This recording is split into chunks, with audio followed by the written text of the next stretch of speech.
everyone, welcome to the stream. I think everything is fine. Oh,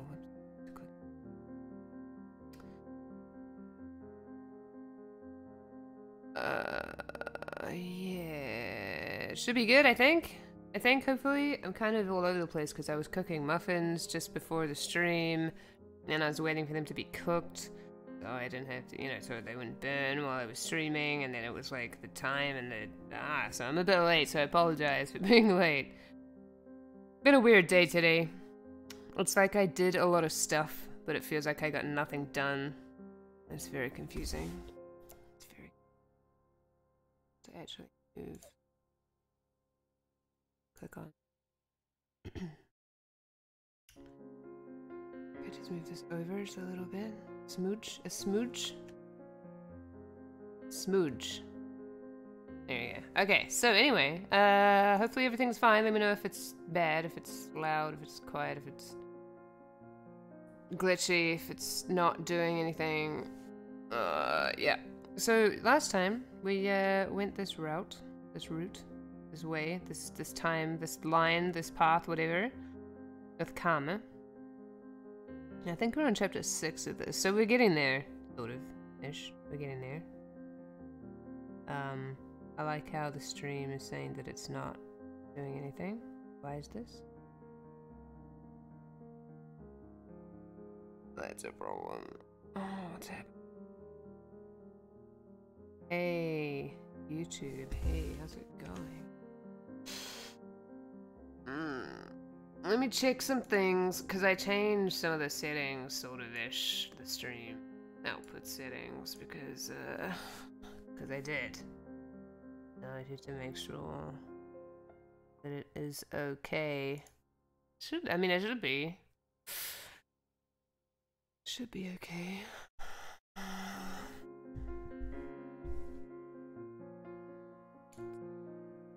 Sorry if you heard that twice. I think it should be okay.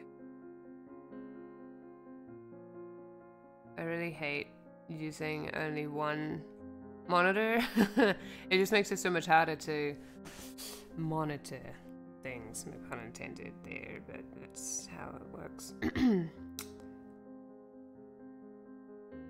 It's okay. It's okay. Oh, I can access the chat like that? Oh, I did not know this. Did not know. Oh, look at me learning things. Look at that. That's timestamps there. Alright, so what happened in the last episode? It's a good question. It's a pretty good question, actually. Something to do with these guys. And then he suddenly took my hand, right? And I was like, uh-oh. I can't go back though and have a look at what we did last, so it's kind of a rip. We can look at the log, though. Oh, why? Oh, there's no sound while I do this. Oh, no, there is. Just kidding.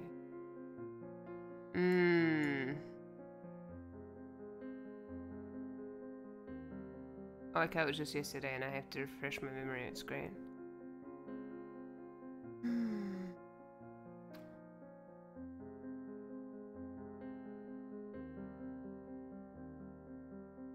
Do I remember their voices? It's another good question. Also, I just ate like 5 muffins. They were small. They were very small ones, but like... There's too many. I should not have eaten that many. They're like little mini ones. I made them. They're like banana and carrot. I put too much nutmeg in them. It makes me sad. Okay, let me go back. Okay.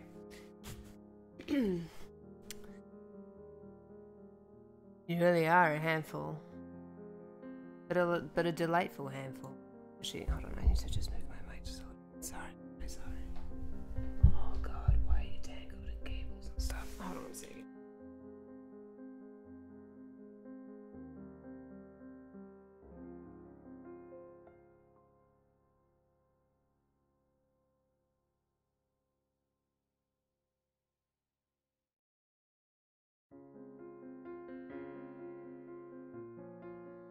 Okay, it's better. Because now it's less, like, my face. I can see this screen better. Okay.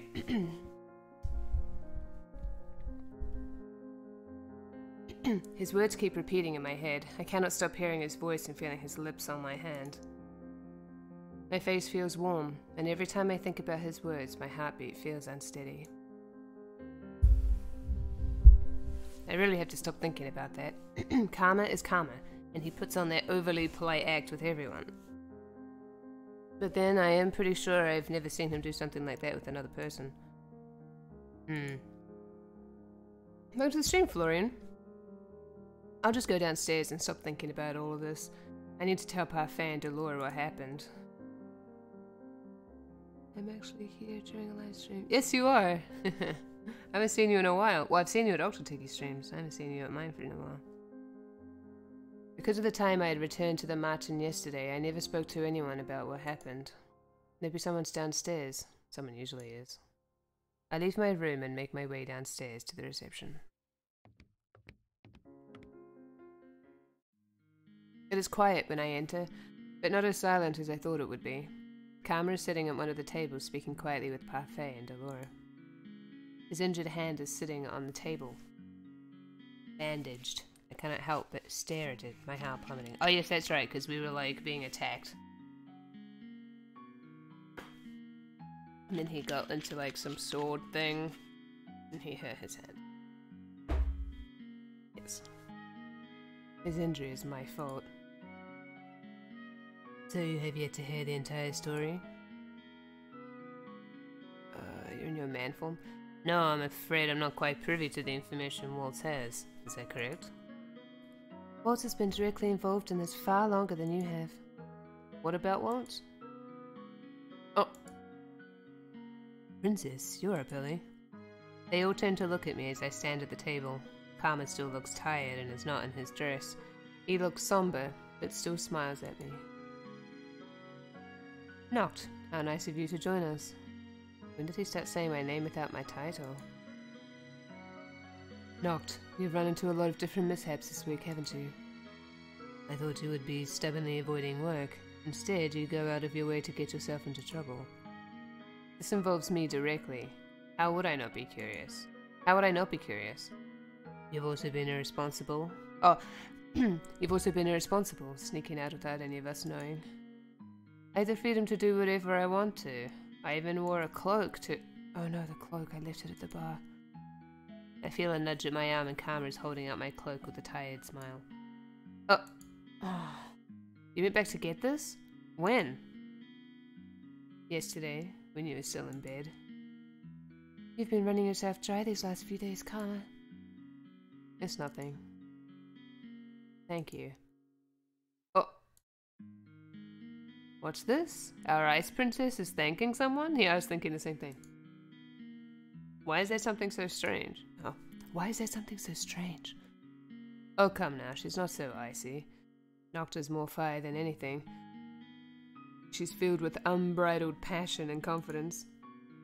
Confidence that has gotten me nowhere so far. Don't look so dour, Noct. Is that supposed to say dour? You've become quite the accomplished woman.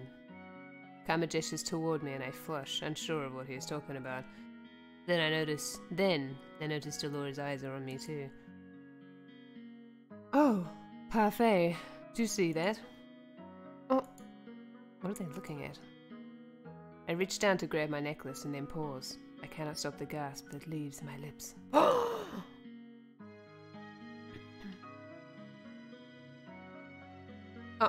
When did this happen? Princess, you didn't realize that there was an extra piece to your necklace? Congratulations, Princess Noct. You're a step closer to breaking your curse. I feel proud. I only ever felt this way around Mother. She did me a great favor yesterday.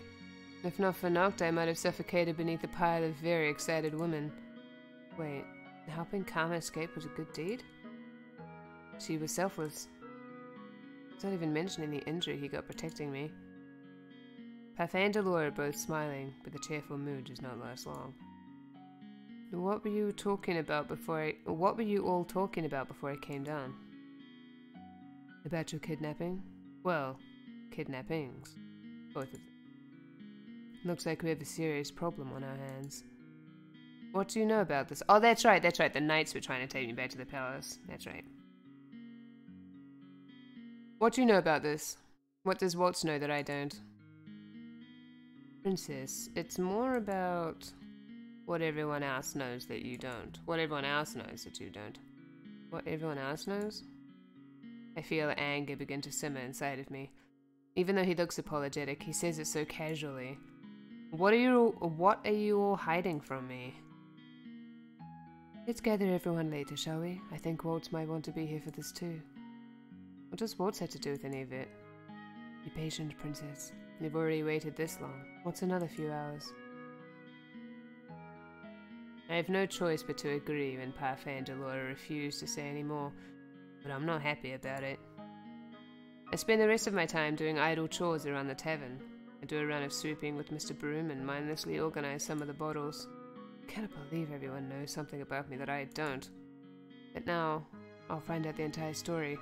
Maybe it will answer some of the questions I have. But why are they keeping things about me a secret to begin with? Delora gathers everyone in the tavern to discuss the kidnappings. I decide to sit in between Waltz and Karma. So we have a story to tell. Story time, huh? I don't suppose this would be a romance, would it? How can you stand to make comments like that constantly? How can you stand to live a lie? The two glare at each other across the table, but Delora silences them. Delora starts with a story about the Great War, World War I. One that I've already heard so many times I can recite it myself. What does any of this have to do with me? What does any of this have to do with me? Because of the fairy tales, witches like myself were punished for simply existing. Sounds more like World War II than World War I. Our leader, the Tenebrorum Bearer, was a kind witch that was overtaken by the grief that our people suffered. She was driven so far into madness that she created the fairy tale curse to punish humans and make them suffer as the witches had. And when that wasn't enough, she committed the ultimate taboo. She killed a human. I tried to stop her, but by the time I thought to act, it was too late. Knowing that Delora and Parfait were involved in the Great War makes it seem more real. But wasn't the Tenebrorum Bearer killed? How can the fairy tale curse continue to spread if she's dead? I believe that the Tenebrorum Bearer sacrificed the last bit of her life to continue powering the Tenebrorum, or to ensure that the remaining witches could continue spreading the fairy tale curse. Is none of this ringing a bell for you? What are you talking about? Oh, rip. I think I just figured it out. Rip? She really did erase your memories. Erase? The witch who died, the Tenebrorum Bearer, was your mother, Princess Noct. That's what I was guessing. What? For some reason I turned to look at Karma, who is one of the only people who doesn't look away from me. I grew up outside of this kingdom, but even I knew of the terrible witch Hilda. You expect me to believe any of this? Welcome to the stream, Adam Daniels. Yay! Glad to have you here. She wasn't a witch, I would remember that. Well, you would if you had memories of the war, and the years before that. Under Hilda's rule, the palace was a dark place. The king didn't have any real power until Hilda was defeated. That goes for the rest of us, too. We were slaves to Hilda. Delora's eyes flickered to Waltz. It's the truth. Waltz knows because he is also a witch. Oh, I didn't know that. He experienced Hilda's command over the witches firsthand as well. Oh, Waltz is a witch? Sorry for keeping it a secret, Princess. It's not as if I can use much magic anymore anyway. Not when I'm cursed. This is just another secret of many. Seems everyone is hiding something. What a stream, Icophonin. Idolmaster Cinderella Girl Starlight Stage. Yes, also hello. Sure. Yeah, sure. Everyone was freed after Hilda's reign, witches, fairies, and humans alike. The king was even able to marry Ophelia, the woman he always truly loved. Oh, the stream chronim you. Oh, here we go. Here's everyone. It's because Olivier updated Discord. He took his time.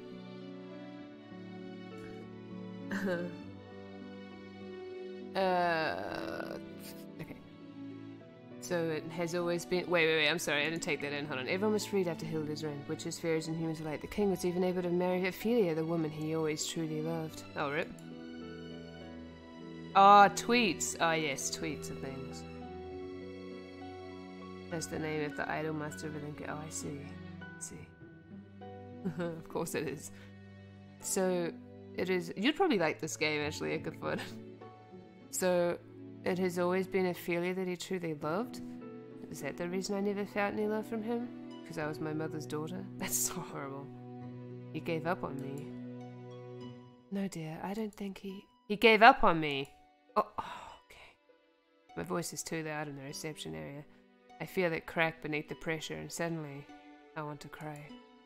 But Mother told me so many times not to cry. The king gave up on me. But Mother didn't. Mother would tell me this was all a lie. She would tell me not to trust anyone. They must be lying. I'll turn to Karma. For some reason, I trust him more than I trust Delore or Parfait.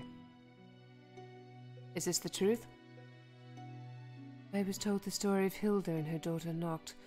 They said you were the picture of elegance, but that you shared your mother's icy nature. Oh, right. But I don't think that's true at all. If Hilda was ice, then you most certainly are a warm fire. If my mother was a witch, then what does that make me? You're a witch as well, whether or not you were ever taught to use magic. On your upcoming birthday, you will become the Tenebroan Bearer. Do you realize how ridiculous this all sounds?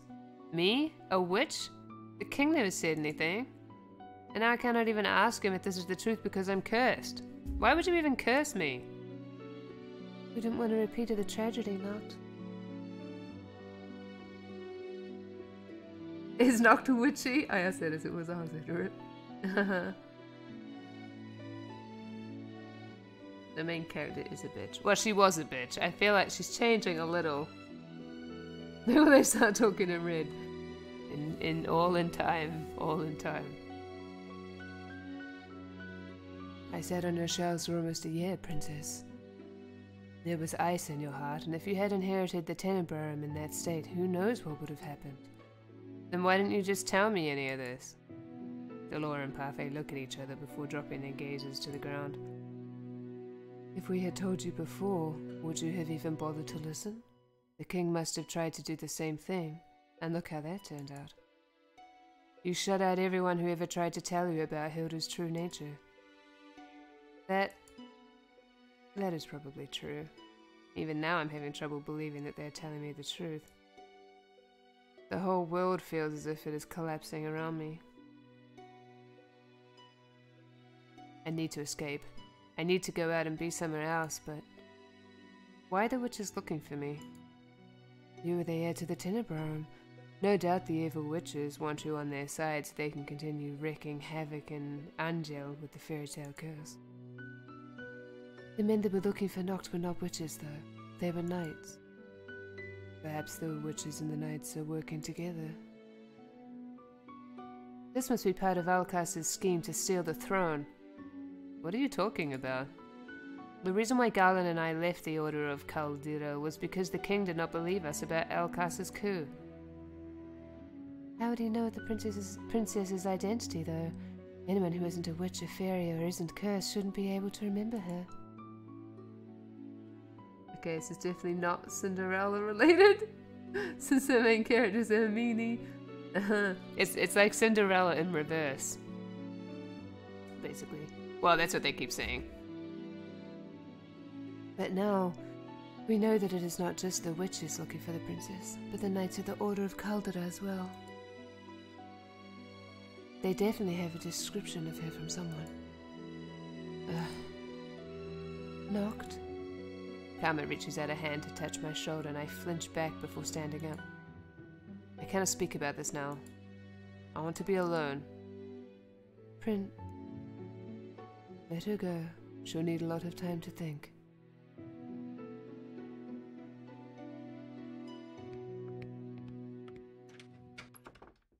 I leave everyone sitting at the table as I try to process the whirling thoughts in my mind. Hilda, my mother, the only person I ever thought loved me, was the Tenebrarum bearer, a witch, the first witch to kill a human. Which that started the fairy tale curse. All this time I thought Mother was the only one who cared, but what if she never did? I stay in my room for a long time, trying to process everything I've been told. I didn't mean to okay. Days go by before I decide to leave the tavern again to watch Karma practice with the knights. These last few days I felt hollow. Maybe seeing the normal practices will help me feel better.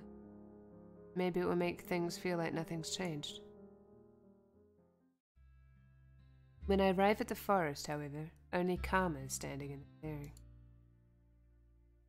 He's staring through the tree. I really like this. It's really beautiful. It's like drawn.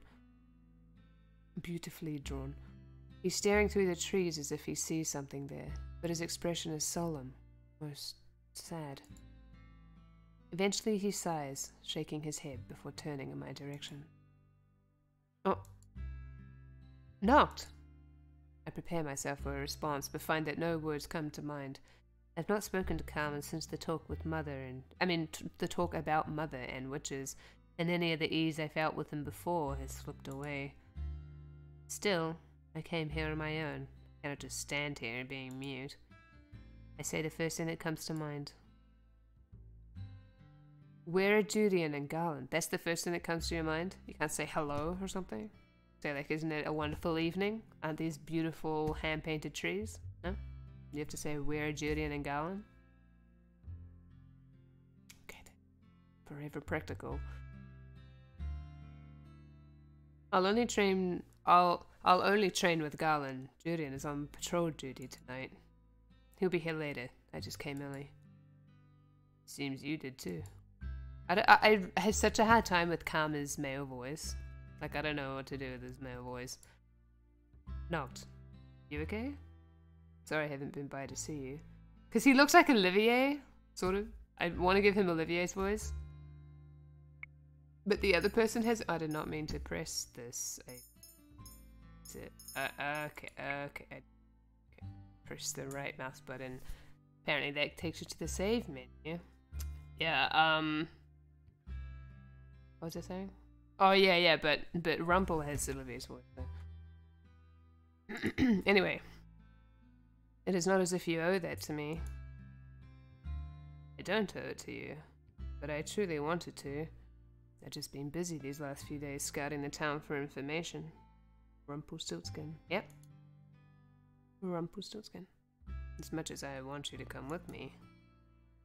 Why would you ever have wanted to pair up with someone like me anyway? Oh. Why, Princess, that's because I'm bitter and cold, and even though I want to change, all I can think about is myself. But now, I want to change because I do not want to be the same as my mother. Isn't that selfish?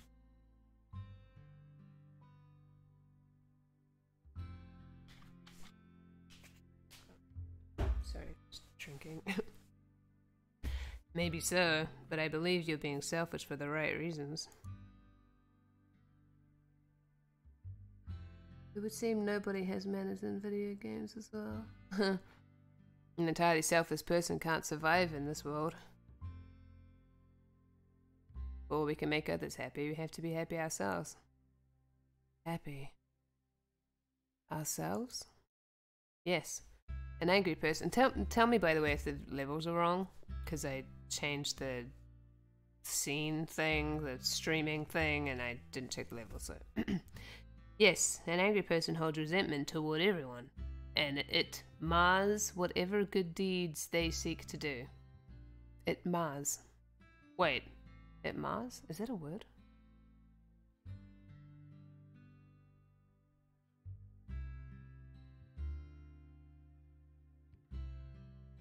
I don't think I've ever seen it written out like this before. Anyway. That is why I cannot complete my good deeds. Wrong. You've already got one done. Recognizing the need for change is always a good thing, Noct, regardless of the motivation. You are trying to become a better person. That is what matters. He takes a step toward me, then puts his hands on my shoulders and leans down until I can look right into his eyes. Calm and serious expression startles me as much as his touch. You're very close to my face right now. You're a bit blurry, actually. That's how close to my face you are. It is never too late for anyone to change. You told me that. What? How could I have told Kame anything? Do you mind if I tell you a story, Noct? He's standing too close. Step away from him or don't move.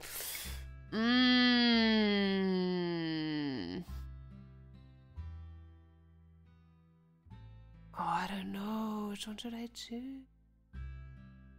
He is weakless. Oh, it is a word? Okay. Like to mar, I guess.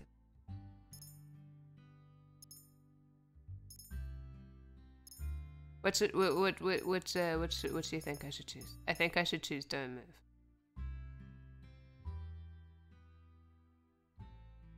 Any preferences? Does Red Games want to yell at me? Which one I should choose? I don't know. I don't think Red Games is here.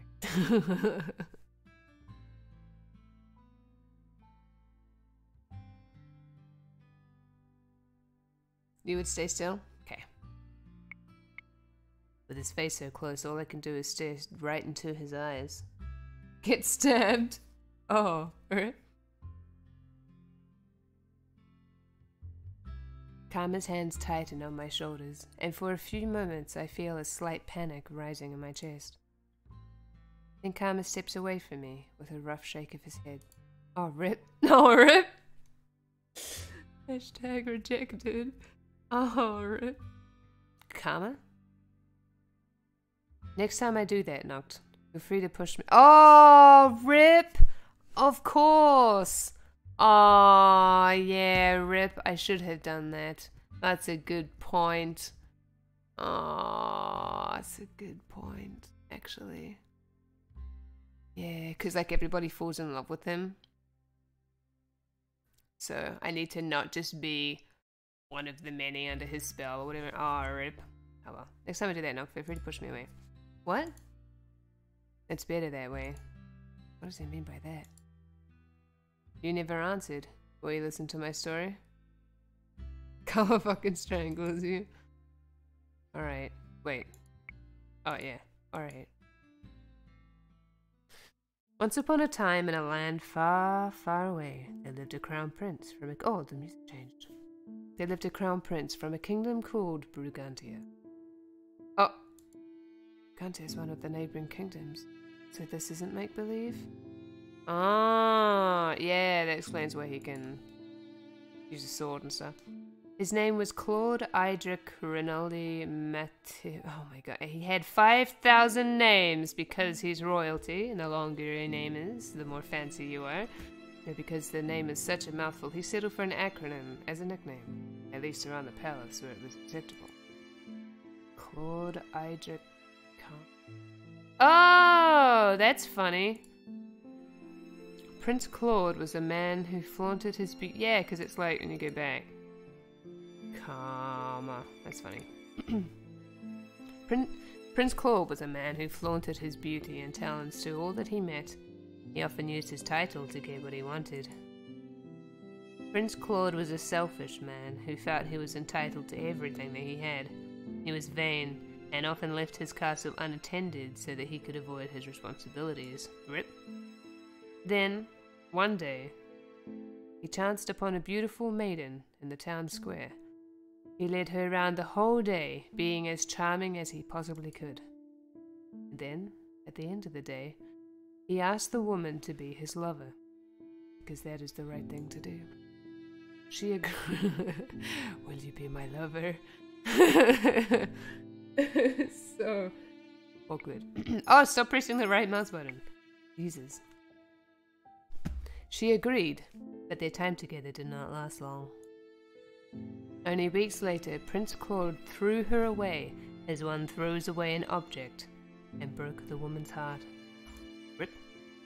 And she cursed him.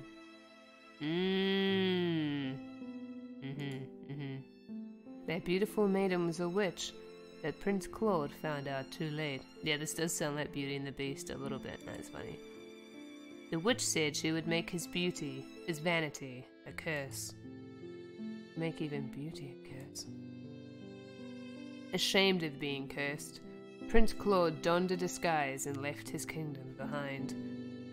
He has been gone for nearly a year now, and most probably assume he is dead. But in truth, the prince had come to Angel, seeking a way to break his curse. He had heard of a young lady named Noct, who, on her 18th birthday, could dispel any curse. Excuse me? No, oh yeah, sure, I can totally do that. Karma. He looks so sad. I don't know how to comfort him. Claude? Oh, look at him blushing! Karma, Claude, turns a startling red as he stares at me, and for a few moments does not speak. Then he bursts out laughing. I stare at him in shock, not understanding his reaction. I feel myself flush. Isn't that your real name? No, darling, it is. But hearing you say my name, well, it sounds so much softer out of your lip. I rather like it. Cheeks are look at her blushing. My cheeks are warm again. How is it that he's always able to make me feel this way? It's a good question. I will call you by that name if it makes you so happy. Let's make it a secret between the two of us. I'm still Miss Karma here. Besides, I'd rather you kept that name for my ears only. It makes me feel more special that way. Oh, that's cute. More special? Doctor's so fucking dense. Oh my god. At that moment, Garland shows up for practice, and Claude politely excuses himself. I watch the two of them trade blows. Sorry, I'm a 12-year-old. Claude moves his other hand, but oh god, what was the sentence? But his blows still come quickly, even with his injury. The more Claude tells me, the more I realize that he's like me, a noble cursed for being selfish. How do I help break his curse? Why can't he tell me? As practice is drawing to a close, Claude asks Garland the usual question. Have you confessed to Julian yet? Garland only shakes his head in reply. I'm getting my voices muddled. Wow. The two men sheath their swords. Garland looks almost sad as he turns to make his way back to the tavern. He likes her, and yet he won't say anything. Why is that frustrating me so much? Garland. Yes, princess? It's nothing. No, you have to tell Julian. Claude told me before that confessing is hard, but what Garland is going through looks even harder. Princess, you know I'm incapable. No, you think you're incapable, but if you never say anything to her, you'll never know. If I say something wrong, I risk losing everything that I already have with her. And if you say nothing, you risk losing what you could have with her. Oh, yeah, I made a choice. Noct is right. Maybe you should really tell her, Garland. I gave him Dolores' voice. But before, Claude was adamant that Garland shouldn't confess to Julian. What changed? If I mess this up... Let's try looking at it through another lens. Imagine that Julian is Noct. How do you think she would like to be confessed to? I frowned at the two men, arms crossed. Excuse me? Well, you and Julian are very similar. You're both very straightforward. Confess to the princess? Look at him blushing. My eyes moved to Claude, but only fleetingly, before they are once again on Garland. You just need to do something simple, Garland. Something that will not rub her the wrong way. Maiden's heart is ever fragile, and every woman is different. Claude is wearing an amused smile on his face, but he's looking at me, not Garland. I feel my face flush and have to look away. Noct, your tomato red again. Adorable. Oh, shut up. I cross my arms over my rapidly beating heart again and force a scowl on my face. No, I was just thinking about what Garland could do. Something simple. Like when Karma kissed my hand, Garland kissing Julian's hand is probably not a good idea. Maybe he could do what Claude and I did that one day in town. He can buy her some food and they can just talk. Why the ellipses? Garland, have you ever just asked Julian out for food? Not alone. Julian is practical and she always eats at the tavern. She's also always on duty if she's available. I'll take her patrol shift 2 nights from now then, and tomorrow you can ask her out for a meal.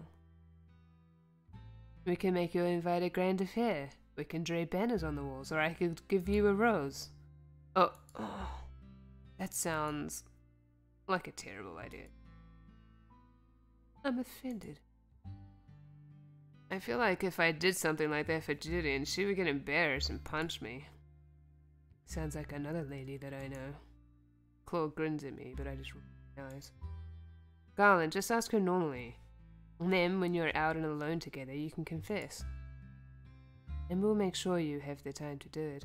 I'll purposefully come late to practice tomorrow night so you can ask her out for that date. How does that sound? You two really think I can do this? You just have to ask the question. Whatever follows will at least be an answer. Tomorrow night, then. Good man. Sure it will go swimmingly. Or I could drown. You won't drown, Garland. Garland excuses himself with a nervous smile before Claude turns to me expectantly with a mischievous grin. Now, Noct. We'll come here early tomorrow and spy on them. To scope out a good spot. Spy on them? Of course, we need to make sure that our efforts pay off. I don't think we should. You don't want to see how it plays out? I mutely shake my head, unable to put my emotions into words.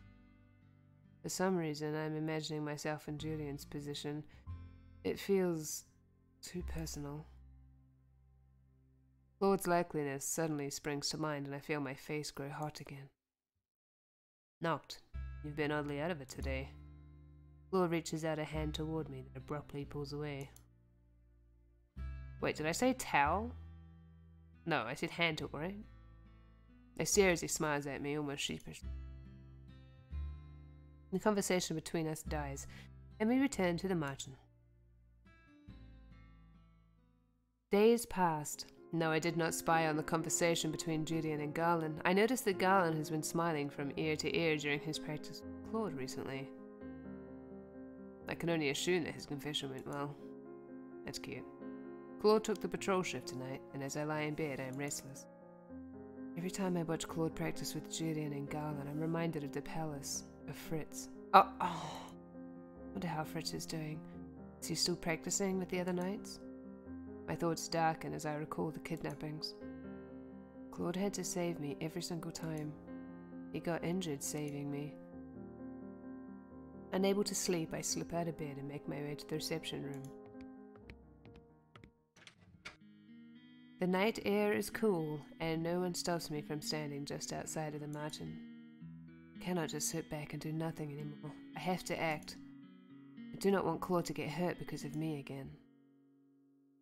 Eventually, I see Claude approach. He looks tired and is moving more slowly than usual, but when he sees me, his lips quirk into a smile.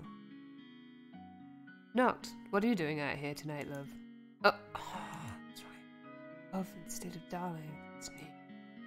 Hello, Claude. His face is dark red again. It's so awkward. If you're using my real name, I suppose you've come to ask for something serious. How could he know that? I do need to ask something of you. Well, You need a shoulder to cry on. I'm right here, love. Oh, what? Oh, is this not about... Never mind. I'm asking if you'll be my instructor. Oh, instructor. For some reason, I seem to have caught Claude off guard.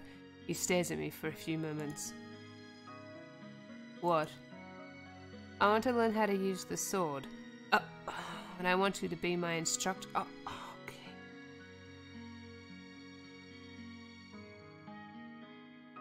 Okay, thank you for coming, Adam. Claude's expression becomes uncharacteristically serious. I'd rather you didn't learn how to use a sword. I do not want you to have to keep protecting me. I don't mind protecting you. I do. Claude sighs and shakes his head. Princesses shouldn't be using swords. I want to be able to stand on my own 2 feet. You are. I do not want you to get hurt again when I could do something about it. Teach me, please. Claude. Once again, he flushes. It seems to be an instant reaction and is both amusing and endearing. Oh, rip. It would be easy. I wasn't expecting it to be. Claude stares at me for a long time before finally letting out a heavy sigh. Fine, I'll train you. Oh! You won't learn in a day, but I can teach you the essentials. You can use one of the knight's training swords. Thank you. Music to my ears. Meet me in the clearing in 10 minutes. 10 minutes? What? You said you wanted to train, so we will. Don't expect me to go easy on you. But aren't you tired? He looked exhausted when he came in. Now he wants to train? Already trying to get out of training? I am not. Claude shakes his head, but he's smiling. I'll see you there in a few minutes, love. Moonlight spills through the leaves, illuminating the forest with gentle light. Long minutes pass, and as I stand in the clearing, I begin to feel restless. It isn't like Claude to be late. Is he tending to his injury? I hear a rustling in the leaves and turn immediately to see what the disturbance is, but the minute I do, I am pulled back by strong force, and my world goes dark, and this music is really not fitting for this situation. Before I can scream, I hear a gentle voice in my ears. Listen one, Noct. Apprehended by an enemy that you can't see, remain calm and use your 5 senses to judge how best. This voice is coming from right behind me. Okay. Is there my puppet? It's really awkward. Claude. I become aware that this is the closest he's ever been to me, with my back pressed to his chest like that. Panicking disorients the mind. That is why you must remain cool under any circumstance. How could I not panic? Oh, she closed her mouth. Any normal person would panic. Still, I try to force myself to be calm. This is right, though. Listen too. Enemies will often let down their guards when they think they have the upper hand. Catch your opponent off guard by remaining calm and locating this weak your senses. I try to calm myself as Claude instructs, and I feel it is a bit easier, but only because I know it is Claude. And opening. I move as quickly as I can, stepping forward so that I can swing an elbow back at Claude's stomach. Before that happens, Claude has pulled me back to him, closing whatever distance I had put between us. Okay. In the process, he moves his hand from my eyes to my mouth. Okay. I can once again see the forest, but my words are muffled beneath his hand. Another thing to remember, you won't always be able to catch your enemy off guard by throwing punches or hits at them. Your opponent will usually always be stronger than you knocked. Remember what I said about a weakness. Enemies will often let their guards down when they believe they are winning. Just like I had. An opening? A thought occurs to me as I glance around me, and then down at Karma's bandaged hand. Karma's bandaged hand is over my mouth. Is this an opportunity? Trick.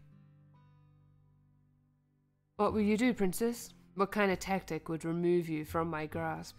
Oh, topple him. I'm guessing bite his hand. I don't want to hurt him, though.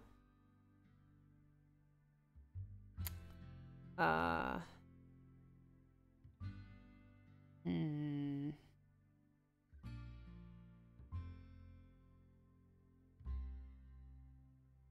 guess bite his hand. I'm going to feel terrible about this, but I have to try. I try to shift my head to get enough space to bite down, and even claw cannot hold me completely still as I squirm. Eventually, the hand over my mouth moves just enough for me to open my mouth, but I falter. Cannot bite the hand that I injured.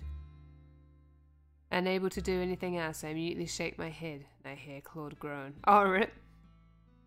In one swift motion, he pushes me down to the ground, pinning my hands by my head as he frowns at me. Oh, what kind of a scene is this turning into? Is this what you and a garland do in the forest? Pin each other to the ground? Right? You're not even going to try and find an opening? I glare at him. I am not going to bite your hand. Oh. Bite my hand? I didn't even think of that. But you made it obvious. You put your hand over my mouth. I'd meant for you to try moving my hand. Pushing back a person's thumb usually causes their grip to loosen. How is that supposed to know? Oh, I got a thing. Experience is the best means of practice, as they say. I have a complaint about that particular lesson, but I withhold it. Not family friendly, but Stream Wonder Edition. That was a pretty good attempt, love, but not good enough, I'm afraid. I wasn't expecting you to come at me like that. I was expecting sword practice. You weren't expecting a man to kidnap you in the alleyway, were you? I glare up at him, unable to say anything, because he is right. You're oddly quiet. And it's hard to find an opening to hurt you when you're not really my enemy. He does not move, but continues to stare at me. His face is close to mine. Close enough to what? Noct, do you trust me to protect you? That's not the point. I need to be able to protect myself. Because you're planning on investigating the witches on your own? No, I want to be able to protect myself because I do not want you getting hurt protecting me. Claude leans down and I can feel his hair at my cheek. For a few moments, everything slows to a stop, and all I can hear is my heartbeat. Slow thing. Once you set your mind to something, you don't let go, do you? Claude pulls away from me before I can respond, and he's standing again, offering me a hand. Let's get started with some sword work, then. Pleasant smile is back on his face. I can never tell what he's thinking at times like these. What are you really like, Claude?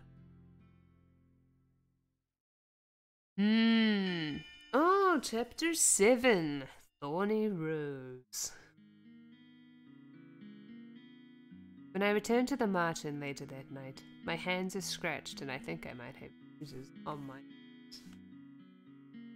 1 second. I don't know if this has been showing up or not. This one to me.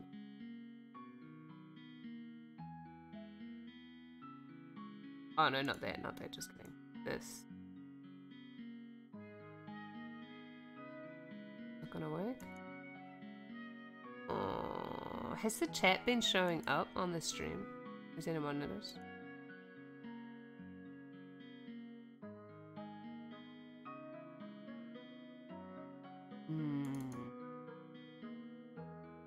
Then again, I didn't notice it yesterday either. Oh, there we go. Oh, you think it has been? Okay, maybe it has been. Alright. Good. It's hard to tell on my phone because it's so small on my phone. Let's check this.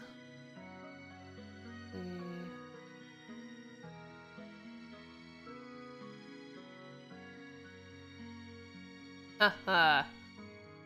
You have to be a patron to be purple. No, just kidding. I don't know, actually. I don't know what's with the colors. I guess they're random. When I returned to the marchand later that night, my hands were scratched and I think I might have bruises on my arms. Paul was not joking when he said he'd not go easy on me. But he did compliment me more than once. Noct, I've hit you quite a few times and you haven't uttered a single complaint. Impressive. That's really awkward. What is this? This is 50 Shades now. Crying is for the weak. Though everyone should be sleeping, I notice that the light is still on at the tavern. I see Julian and Garland up and at a table, speaking with each other and laughing. If Claude had come back with me, he would be happy to see this. You two are still up? They're not even surprised when they turn to face me. Good days like this are even better when stretched. I haven't been off duty in a long time. Did you both have a good time tonight? It was great. Garland knows these little places in the town that I've never even heard of before. I noticed that Julian is more energetic than usual, his smile a little wider than normal. I wonder if she's drunk. I'm gonna get another drink. Another drink? Garland leans in toward me, his voice hushed. We already bought a replacement bottle when we were out today, but we would never take anything from the marchand without money.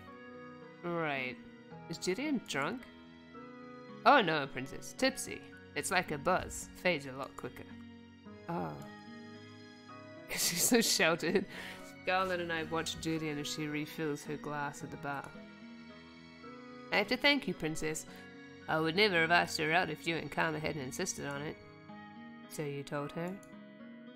Garland looks at me with a pleased smile. I'll take that as a yes.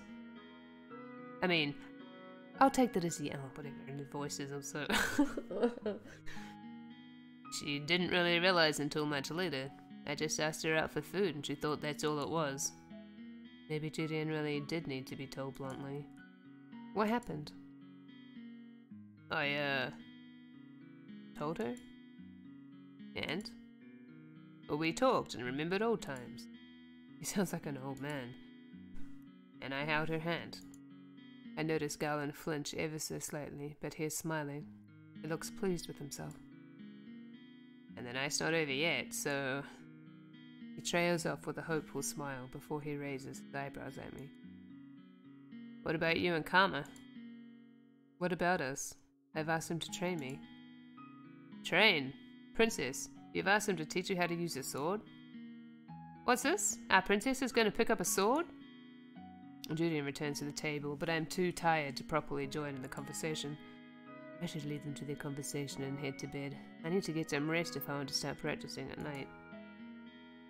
I excuse myself to head upstairs.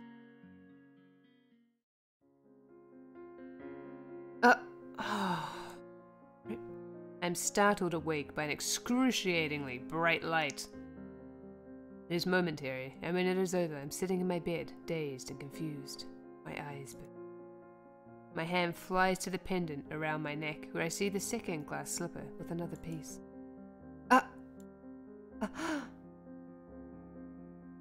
Oh, there's another piece. But when did I do another good deed? I grasp the necklace tightly in my hand as I make my way to the tavern. Everyone is doing their pre-morning chores when I get to the tavern area. I notice Karma glaring off into space, and they're not far from him, the two knights. They haven't been up all night, have they? I make my way slowly over to them. Even back then you were like some kind of shadow, weren't you? Weren't you? Weren't you? Weren't you? I don't know what the intonation of that sentence is, but okay. Look how much he's blushing. You didn't have to hide it. It was obvious you were tailing me back then. Oh, it was only because I was worried about you. I realized. You really didn't have to follow me, Lan, but I'm glad you did. Lan? Lan? Julian. Oh, shush. Fritz used to call you that, too. Lan is Garland's childhood nickname. He still gets embarrassed when I call him that. I see. So what are you two talking about? Oh, we were just reminiscing.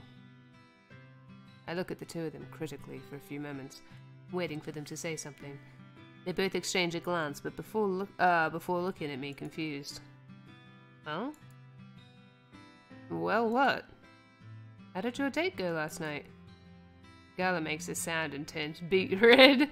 Julian's eyebrows quirk, and then she laughs. Oh, that! It went well. So well, in fact, that you can see that the two of us are still very much enjoying each other's company. Julian is usually busy taking her rounds around the mansion with a scowl on her face. She looks happier being here with the Galen, more relaxed. You might even say that we're dating.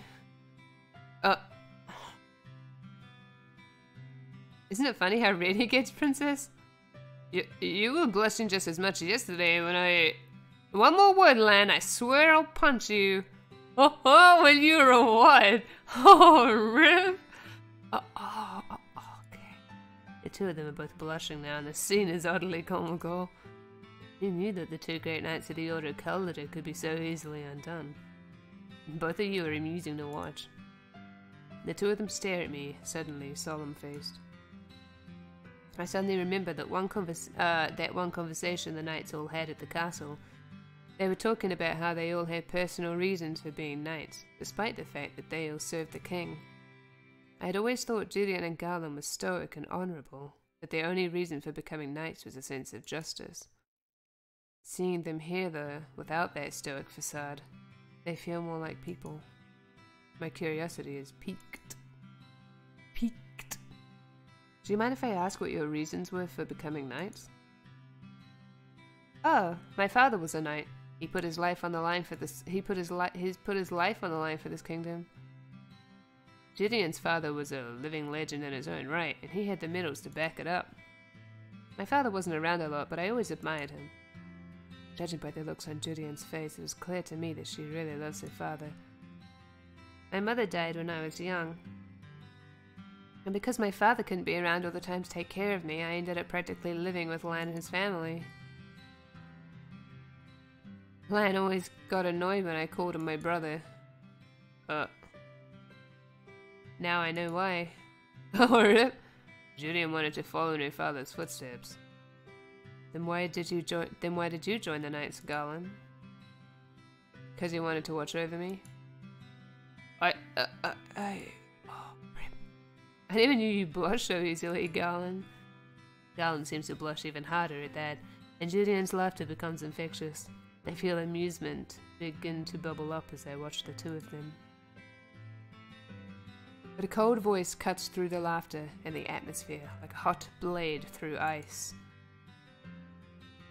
Could you keep it down over there? Over there. Could you keep it down over there? I turn and see that Claude's eyes, normally so warm, are cold. His usual smile is gone, replaced with a deep scowl. Oh, we're sorry. He's still glaring at the two of them. Oh, I can tell him about the necklace. Karma, I got another piece to my necklace. Another good deed. Claude turns his gaze to me, but the frown doesn't disappear. That's nice, darling. Oh, Rip, what did I do? Oh, what did I do? Oh, Rip. His voice is calm, but flat, and lacks any enthusiasm. Oh, I'm scared.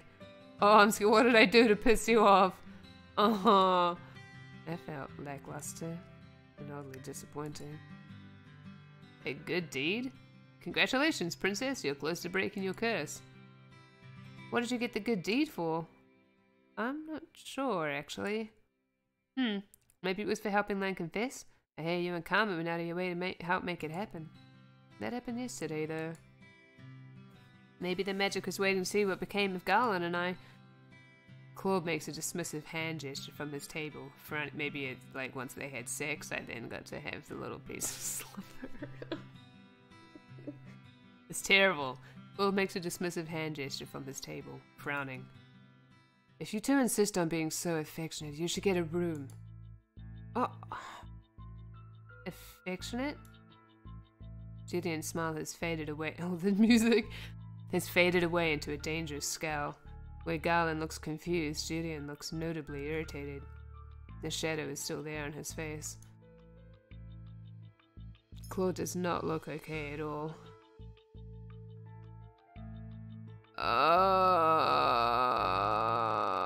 Comfort or scold? Comfort or scold?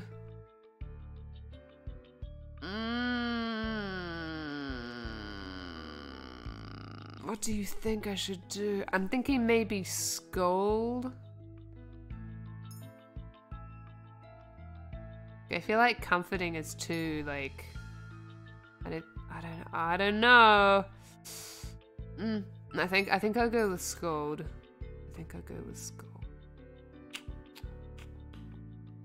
Okay. It doesn't matter if something's bothering him. It isn't like him to be so rude. Irritation is no excuse for rudeness. Fine. I apologize. Happy? Oh. He looks at me for a few moments, his expression twisted into a defiant scowl, but it doesn't hold long. What's your problem? Moments later, his expression softens and he looks away, almost in shame. I'm sorry. His apology sounds real. Yeah! But still, why do I feel so disappointed? Silence descends for a few moments before Claude abruptly stands up from his table. Excuse me. Claude turns briskly and heads upstairs, leaving me with the two knights. I wonder what's wrong with him. You think we've been running him too thin because of practice? I do not think it's you two. I get the feeling that Claude holds himself back from saying what he means sometimes. Sometimes he acts strange, distant. And recently he's getting more and more moody. Oh, right. Princess? I look over at Annis, who is smiling apologetically. Sorry to interrupt, but Mr. Broom is getting kind of restless. Time to sweep, I suppose. Well, maybe cleaning will help get my mind off of things. The rest of the day goes by slowly. I'm stuck cleaning most of the day and then serving later. At one point, I speak with Delore about the knights that had attempted to kidnap me, and she tells me that she and Parfait are meeting later to discuss their suspicions. I still do not understand what their suspicions are when Sir Olacaster cannot possibly know who I am. My hands are sore by the end of the night, but I still feel like I can practice with a sword. I notice that both Julian and Garland look restless too. Garland eventually leaves for patrol, while Julian remains at a table looking deep in thought. I do not want to bother her, so I decide to try and find Claude. I go to his room, but find that the door is locked. Claude. Karma? Are we training tonight? I like how I'm getting all stuffy because the season is changing, so the temperature suddenly dropped by like 10 degrees Celsius, and which is 20 Fahrenheit sort of. And like the air is now drier and stuff. I had such a wonderful time of not sounding all nasally during the summer. Great. So. Are we training tonight? No answer. My heart sinks. My heart sinks. Is he not speaking to me? Did I do something wrong? Yes, you did. No, I don't know. For days, Claude stayed in his room, only leaving when he had to be on patrol. A few times I saw Parfait go into his room, but she refuses to talk about what is bothering him.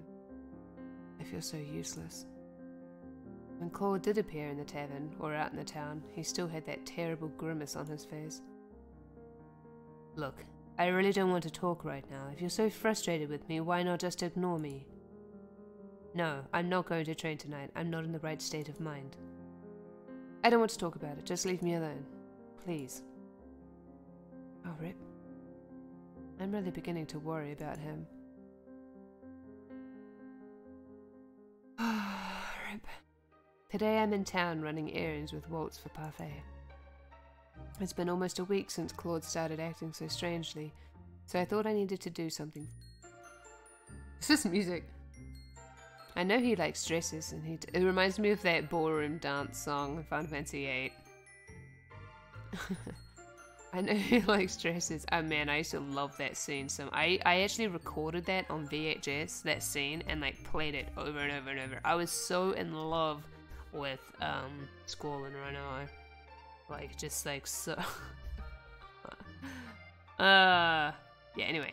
I know he likes dresses, and he told me once that he likes roses, but can I really find something that will cheer him up? Perhaps he would like some jewellery. Walt, do you remember where that jewellery store Karma likes is? I don't go there very often, so unfortunately, no. Princess, is this a good deed? Hmm? What are you doing right now? Did you think it would be a good deed? Good deeds need to be selfless, right? Generally, yes. I doubt this will count as selfless. I'm doing this to cheer Karma up. That sounds pretty selfless. But it's also so that he goes back to teaching me how to fight instead of sulking in his room. I've heard that Karma has been teaching you how to use a sword. Why do you want to learn how to fight? Because I want to be able to protect myself. It's not like I can use magic. At least sword fighting gives me an advantage. I'm sorry, Princess. I wish I could teach you magic, but it doesn't work when you're under a curse. But on your 18th birthday, when you become the Tenebrown Bearer, you'll be able to use magic. I'll instruct you if you want me to. That would be nice. Though that does not solve my current problem. What would cheer Claude up? Walt starts chuckling beside me, and I turn to look at him, confused. Karma's important to you, isn't he? He's my partner, and he's helped me. He's also been patient with me, and smiled even when I've said some really inconsiderate things to him. I'm glad, Princess, that he's your friend. My friend. Oh, rip. Claude does not feel like a friend. Oh, rip. He feels like something else. Oh, Princess, is this the one you were searching for? Waltz points to a peddler sporting different kinds of jewellery, and I instantly make my way toward it. There are all kinds of glittering things displayed, and for a few moments I feel myself drawn to everything.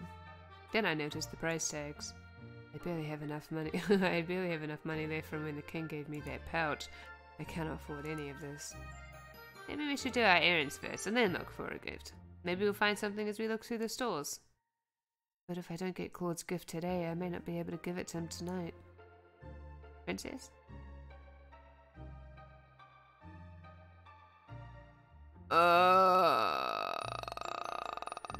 Rip.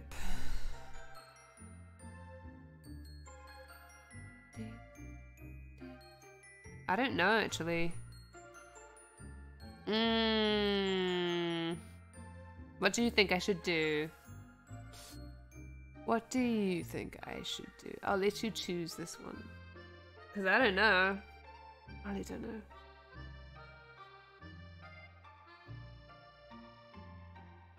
Help me decide.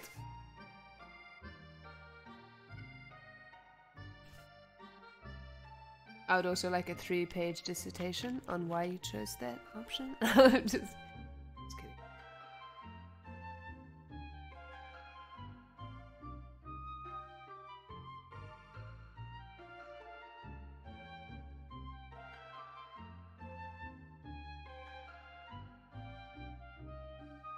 Any idea? Oh, the air in here is dry. I'm gonna have to get out my humidifier again. It's been a while since I last used it.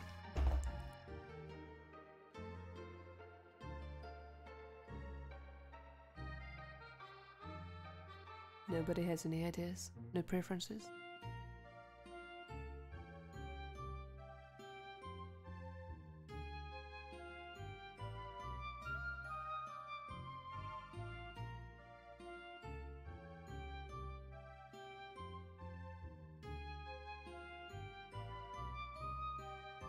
Okay. Let's go for the gifts first. I know the errands are important, but I really need to find Claude a gift. Is it so wrong to put him first? Should be able to find him something soon. Do you have something else in mind for him? No, but it shouldn't take too long to find him something. I'll follow your lead then, Princess. The two of us walk around town for at least an hour searching for gifts, but nothing stands out to me. I slowly feel myself becoming frustrated, knowing that I've wasted so much time. Oh, rip! We haven't even done the errands yet. Maybe Waltz was right. We should have done the errands first. Oh, rip! I've wasted a lot of time, haven't I? We're fine, Princess. It will just take us a little longer to get back to the Martian. We spend a few hours gathering the supplies needed for the tavern, and only then do we start looking again for Claude's gift. Princess, I can hold more of those bags for you. It's fine, I'm used to carrying lots of bags. Does Karma make you carry them around? Princess, you should really tell him off. He does a lot of other things for me, but next time I think I will. As long as he gets out of his room sometime soon. I really hope he does. Hey, Princess. And now the problem is finding something that he'll like. What does Claude like? Princess! Oh, there's no reason for you to shout. Walt shakes his head at me, but he's smiling. Let me offer you a deal. A deal? If you help me set up one of my puppet shows, I'll pay you. You earn money from your puppet shows? I get tipped. So what'd you say? I can be easy on you, though. Yes, I'll help you. Why do you seem so surprised? I was just thinking that everyone's right. You've really changed, Princess. Maybe having Calm as a partner really was a good idea. Oh, being partners with Claude may have changed me for the better, but I doubt I've done the same for him. I'm sure Karma would be very happy that you were buying him a gift. Receiving gifts from admirers isn't the same thing as you getting him something. Oh, he receives gifts from admirers? For a few moments I think about the woman who chased us in town a few weeks ago, and I feel a little unpleasant stab in my heart. Oh, jealousy. Yep. Small things. A man will treat him to a dessert every so often. I saw a lot of it when we did errands together. Man? What? I always make Karma accept those gifts without killing the man. Killing the man is dramatic, but sounds like Karma. He punched Rumpel when he asked him to marry him, joke or not. Karma wears his disguise to be convincing, but then gets angry when people fall for it. He's still very much a child. You know how he is. He doesn't like being flirted with. Waltz, do you know anything else about Karma's curse? His curse? He never really talks about it. Claude may have been even more stubborn than me if he's not letting anyone help him with his curse. Waltz and I continue our search for a gift. Waltz tells me that I can look for something a bit more expensive and that he'll just put me to work on another day by helping him with his puppets. I return to the jewellery peddler we found earlier. Hello, Madam Sir. What can I help you with today? Do you have any sort of rose-shaped jewellery here? The man refers me to a box full of many different rose-shaped earrings. He then shows me necklaces, and I realize belatedly that it is as if I am searching for something for Miss Karma, not Claude. My eyes scan the glass, nearly in defeat, before a little rose catches my attention in the back of the display window. It has a chain connected to it, but it doesn't seem long enough to be a necklace. What's that one? That's our simple rose pendant, madam. Comes with a chain, but it can also be pinned on the chest. The man takes it out of the display case so I can look at it. This is fancy, but not completely flashy. I feel a little click as I press my fingers to the pendant, and I realize that it can also open. Oh yes, you can also put something small inside of it. This is perfect. I look at the price tag, and after making sure that it's not too expensive, I pay the shopkeeper. Waltz pays him the additional fee, and then we walk back toward the Martin together. When we return to the Martin, I go to my room to tuck the locket into a drawer before I head to the tavern to finish the rest of my chores. Just as I expected, Claude is not downstairs today either. Julian and Garland have taken to training with each other, though they seem agitated that Claude is not helping them. At the end of the day, I hurry to my room, where I write a few words on a piece of paper that I put into the locket. A normal rose would have withered, so I offer this one instead, and heartfelt thanks. I hold the locket tightly in my hand and start to walk Claude's room. Why is my heart beating so fast? I'm just giving him a gift. Aw, that's cute. Look at him blushing. I pause at Claude's door, remembering the last time I entered his room. I'm sure it's okay if I just go in. I open up the door to Claude's room, which is thankfully not locked, and step inside. Claude is sitting motionless in front of his mirror, shoulders slumped as he stares at his reflection. Oh, he's shirtless, and there's that tattoo. It seems different. Claude does not notice me at first. I notice that his hand goes to the tattoo over his chest, and then I hear him heave a heavy sigh. Slowly, I close the door behind me. I have an idea of what's going on. If it's Beauty and the Beast, I have an idea. It clicks, and that is when he suddenly turns to look at me. At first, there's just shock on his face, and then suddenly, anger. Again. Why do you do this again, Noct? I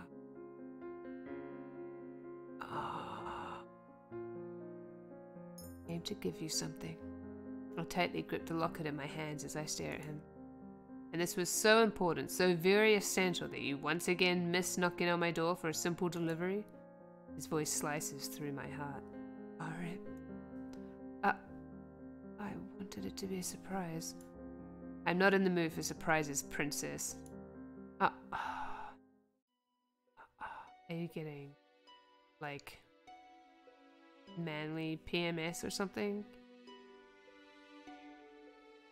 Did you know there's science on that? I've probably talked about it before. That men also go through hormonal fluctuations and get moody at certain times. Yeah, apparently it's a thing. In no time at all, Claude is suddenly right in front of me, his hands outstretched on either side of me, pinning me to the wall against the door. Pinning me to the wall. His face is so close, his expression so fierce that I cannot even bring myself to think of a way out. The only thing I can do is stare at him, levelly, without getting angry, without crying. I will not show any weakness. Why? Why aren't you struggling or screaming at me? That's what the Noct that I know would do. That I know would do. Then you do not know me as much as you think you do. And you know nothing about me. I already have a retort prepared when I stop, realizing that he is right. I barely know anything about him. No, I don't. But I'd like to. Why do you insist on poking your nose into others' business? We're partners. That's the only reason. There has to be. I'm supposed to help you. But why do you keep secrets from me? Help me! His lips quirk, but his smile is sardonic. Claude, I want to help you. In the silence that descends between us, I find that I cannot help but look at Claude's tattoo, at the thorns twirling around the rose. It is beautiful, but it also seems so lethal. When I glance at Claude again, he looks crestfallen, his eyes glittering that he might be on the verge of tears. Secrets are secrets for a reason, princess. You should know that. If I could speak about them, I would, but I can't. And you bursting into my room without any notice only makes it harder. Harder? For what? Princess, you can't imagine what this all feels like. What is he talking about? And that woman! I thought we were meant to be. She was so lovely, her smile as bright as the sun. Claude's eyes are far away. That's why, never again. Then you ruined everything, Noct. Cut me down like... I push my hands against Claude's chest, catching him off guard and forcing him to stumble back. I cannot take any of this. If I've ruined everything, then I'll just leave. You can have all the time in the world to yourself, then. The locket I had bought for him burns in my hand and I end up throwing it at his feet. Oh! Noct, wait! I ignore him as I run from the room. When I return to my room and lock my door, I feel too hollow inside for tears. It hurts to breathe when I think of Claude. The This eggs though. This eggs though. I eventually managed to fall asleep, but only have snatches of restless dreams where my eyes finally close. Rip. Mother, are you and Father in true love? Like the fairy tales? I thought I forbid you to speak of fairy tales. Have you been reading them? No, Mother. I overheard someone in the palace talking about them today. Then I shall have to find that person and make sure they know what an appropriate topic of conversation in the palace is. Mother, the true love in fairy tales sounds so nice. Do you think I can fall in true love with the prince? Dearest one, true love like that does not exist. Oh, reminds me of somebody. But the love between a mother and her child is the truest kind. Cannot be replicated by anything else. All other kinds of love is an illusion. My love is all you will ever need. You understand me, my heart? yes, Mother. Please turn me into a psychopath. It's all I want in life. Chapter 8: The Lost Prince. Keep your stance straight, princess. Juden gives me the warning, but too late on purpose. I can see the smile on her face as she effortlessly slides past my defenses and taps me on the shoulder with her wooden sword. I got you. I got you. Again. For the last few days I've been practicing with Juden and Garland, because Claude still hasn't come out of his room. The knights offered to train me, and right now they're teaching me about ways to hold a sword. This is slow, but Claude did tell me I wouldn't be able to master the sword so quickly. Claude. Oh, Claude. It made me so angry that one day that I could not even properly give him my gift. Yet I still feel sad that he's not here teaching me himself. Come on, princess, focus! I jolt out of my reverie and nod at Jurian. Oh, okay. I ready myself for her next strike, and once again get tapped, this time on the hip. Garland takes over after Jurian, and then we do rounds where I try to hit them with certain strikes. They're both good at teaching, but it does not feel the same as Claude's instruction.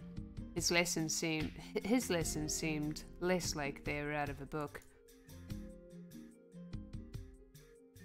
Don't worry, princess. It always starts out slow. Lamb is just as slow at training, but look at him now. Garland whips his head around in Jurian's direction, his face turning deep red. Jurian, that nickname. You're so much fun to tease, Lan. She beams at him and then laughs at his embarrassed face. Our practice goes on for a few more minutes before the knights tell me to wrap up for the night. I think I'm going to stay out here for a little bit. Princess, you know it's dangerous out here at night. If I don't return in 10 minutes, you can come back and check on me. Jurian seems unconvinced, but she eventually nods. Fine, but keep your guard up, princess. I watch the two knights as they head back. I see Garland put his arm around Jurian's waist, pulling her closer. It's cute. I turn away from the sight, ignoring the heavy feeling in my stomach. Oh, rip! Jealousy. I'll just practice the swings for 5 more minutes. The only thing I hear in the clearing while I practice is my shallow breathing and the wind in my ears. Nothing breaks my concentration, however. I see a glimmer of color in the forest, and I instantly stop, my hands growing tense on the wooden sword. What was that? What was that? I glance around at my surroundings, and then I freeze when I feel a hand on my shoulder. I can feel someone's breath on my neck. This all feels familiar. Is this Claude? Turn and point your sword at him, or put your hand overhead.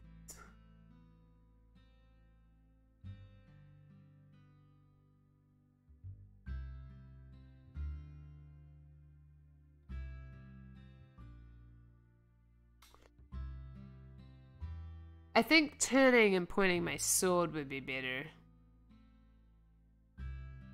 Maybe? So I'm like, not caught off guard, or whatever. Because what if it's not him?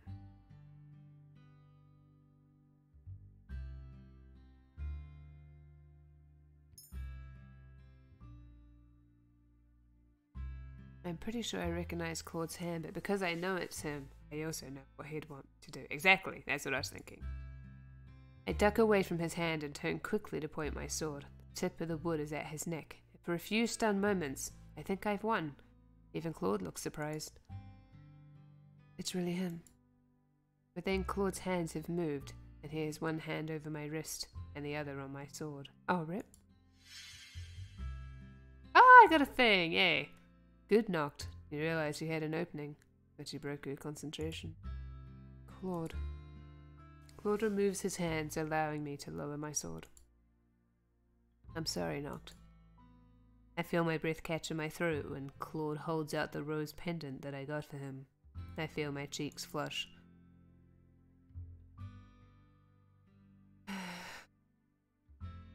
You accidentally left this beautiful thing in my room when I came to return it. Return it? Oh, I used the wrong voice for him, Rip. Yes, you left it in my room, and so I only thought it appropriate to bring it back to you. Does he really think I left it there on accident? Why would I leave it in your room on accident? What? I bought it for you, and I wanted to give it to you, but you're acting so strangely, and Claude's eyes widen, the surprise clear on his face. Knocked. You bought this for me? Why does he look so shocked? Claude looks at me in awe for a few moments. His eyes go back down to the locket and traces a finger around the intricate shape, his eyebrows slowly furrowing. It's to thank you for everything that you've done for me. Knocked. This is beautiful. He lets the chain fall through his fingers as he stares at the rose pendant with adoration. I feel my heartbeat stutter as he turns to regard me with the same gentle smile. Okay. He leans forward and my breathing stops as he reaches out to hold up my glass slipper necklace. He's standing so close to me.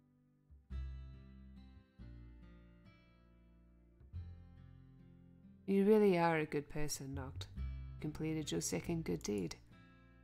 I think some kind of congratulations is in order. Is there anything you want that I can give to you? I look up at him and notice that Claude's smile doesn't reach his eyes. Oh, Rip. He still looks so sad. I feel like there is so much that I want from Claude, but I do not want to ask for something that might make him sad. I want a hug. I want you to smile. Oh. I think I want you to smile is a little more selfless, right? And he's always going on about her smiling and people smiling. Yeah, I think I'll choose this one. Claude looks at me, his expression puzzled. He chuckles softly. But I am smiling. No, I want a real smile. One that isn't so sad. Saw right through. We've been partners for long enough. How about this one? He smiles a little awkwardly, and the quirk of his lips looks more embarrassed than bright. I raise an eyebrow in confusion. No need for that look, darling. I really do appreciate your worry for me. Oh, what the fuck was that? What the fuck was that? That wasn't necessary. Karma suddenly stops, eyes wide. He puts his hand on his chest, takes a step away from me, his fingers clutching at the fabric of his shirt. Oh, what the fuck? Claude has a pained expression on his face, only making me more anxious. Not now. Claude, are you okay? What's wrong? Knocked. Don't worry about it. He lowers his hand with the pained smile slowly fading from his face. This does little to reassure me. Was it my fault you were locked in your room for so long? You just look so pained to be anywhere near me. No, most definitely not. I was feeling under the weather, and also bitter. Bitter? Why would he feel bitter? But it's not for you to worry about, darling. And for now, we should head back. It's late, and you need rest. I just got back from patrol, so I would like to rest as well.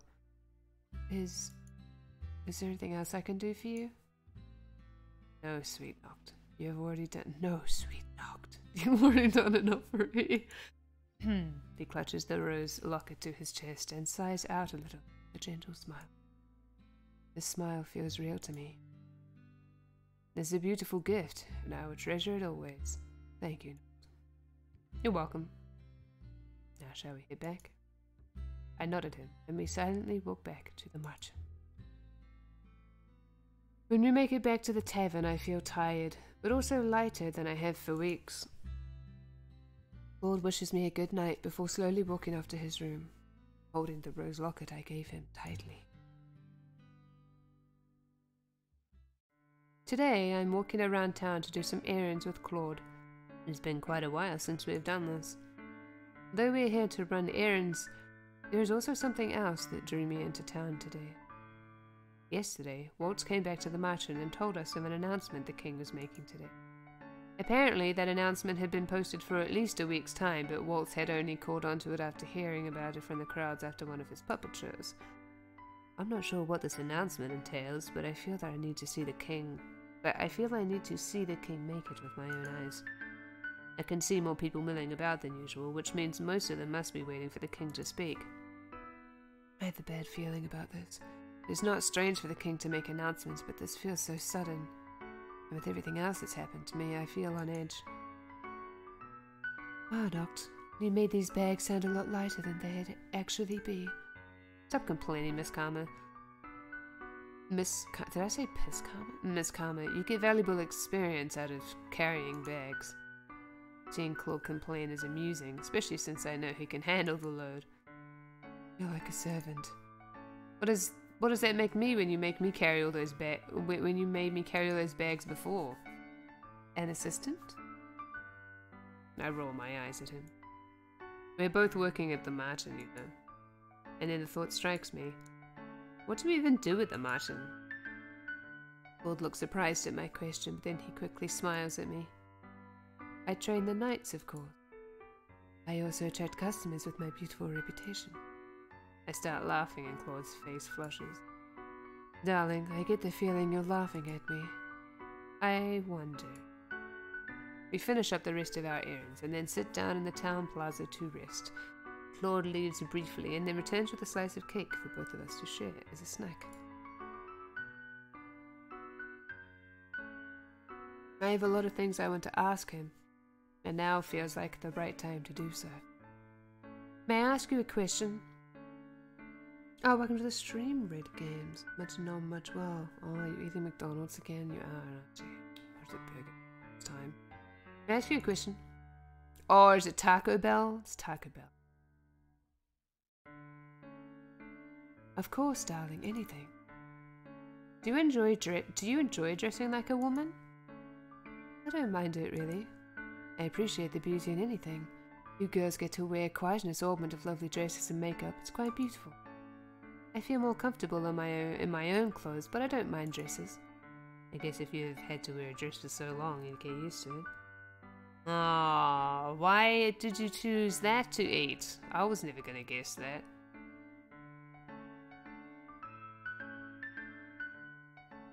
It's quite a lot of vegetables, I see there in your diet. I have another question. And what would that be?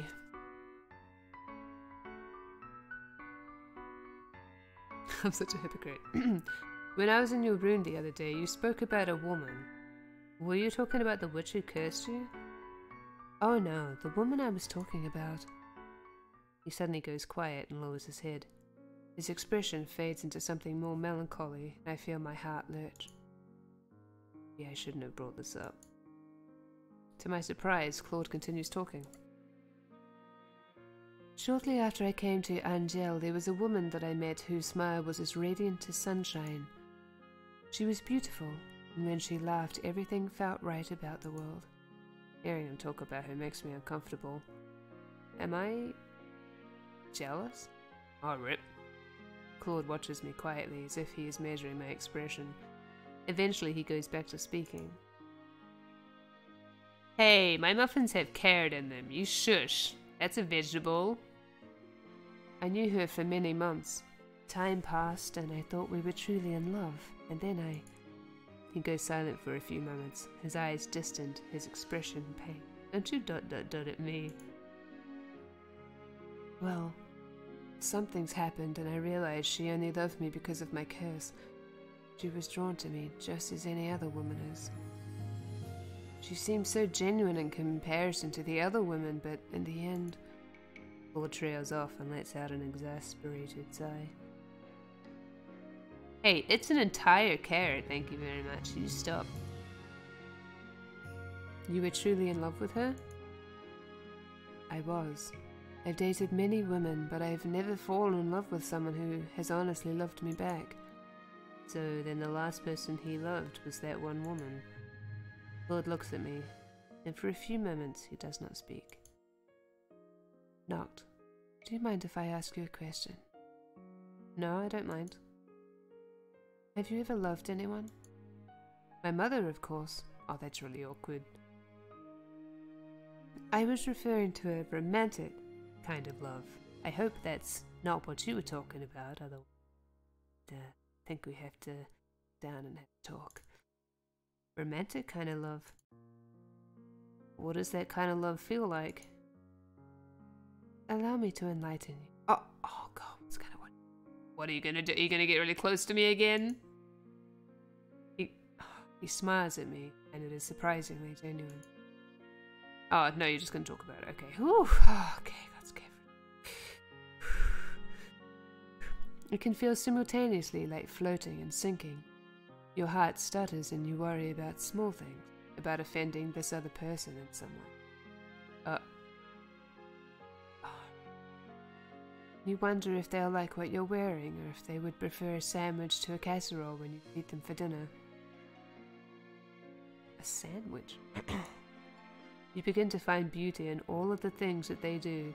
Their presence makes you feel complete in a way you had never thought of, but this just makes me feel very uncomfortable right now. We try to imagine life without that person and find that you cannot. To even consider such a thing is painful, so much so that it feels like it might break your heart. Paul continues talking, but my mind is already whirled.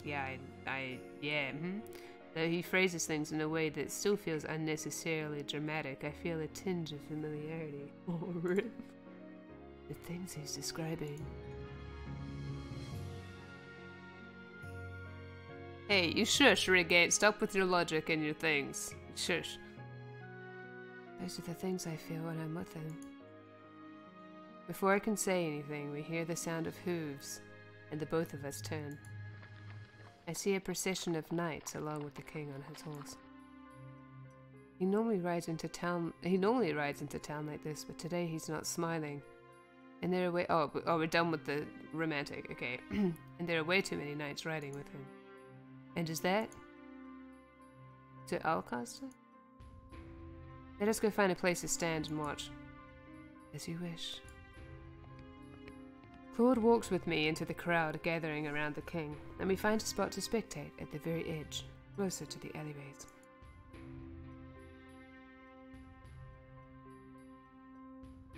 My beloved citizens of Angel. I don't remember what my voice is, but anyway, I've come before you today to make an important announcement. Ever since I was given this crown, I have sworn to live my life for the people, and to rule in all fairness so that our kingdom could enjoy great peace, and so I could look as much Noctis as possible. The crowd breaks into applause.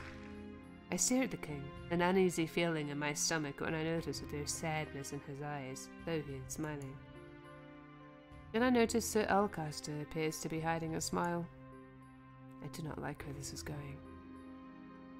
The king's speech goes on for long minutes after that, with him detailing the commitments he made, the goals he set, and finally his love for the people. The audience around us claps and cheers, but Claude and I are silent. Something is not right. I nod in response. To this day I keep this promise. I would never break this oath, for it is the foundation on which I rule. The audience claps again, but I am silent, watching the king intently. Unfortunately, the unwelcome news that I bring to you today gives me reason to hand this foundation over to someone else. Oh, what?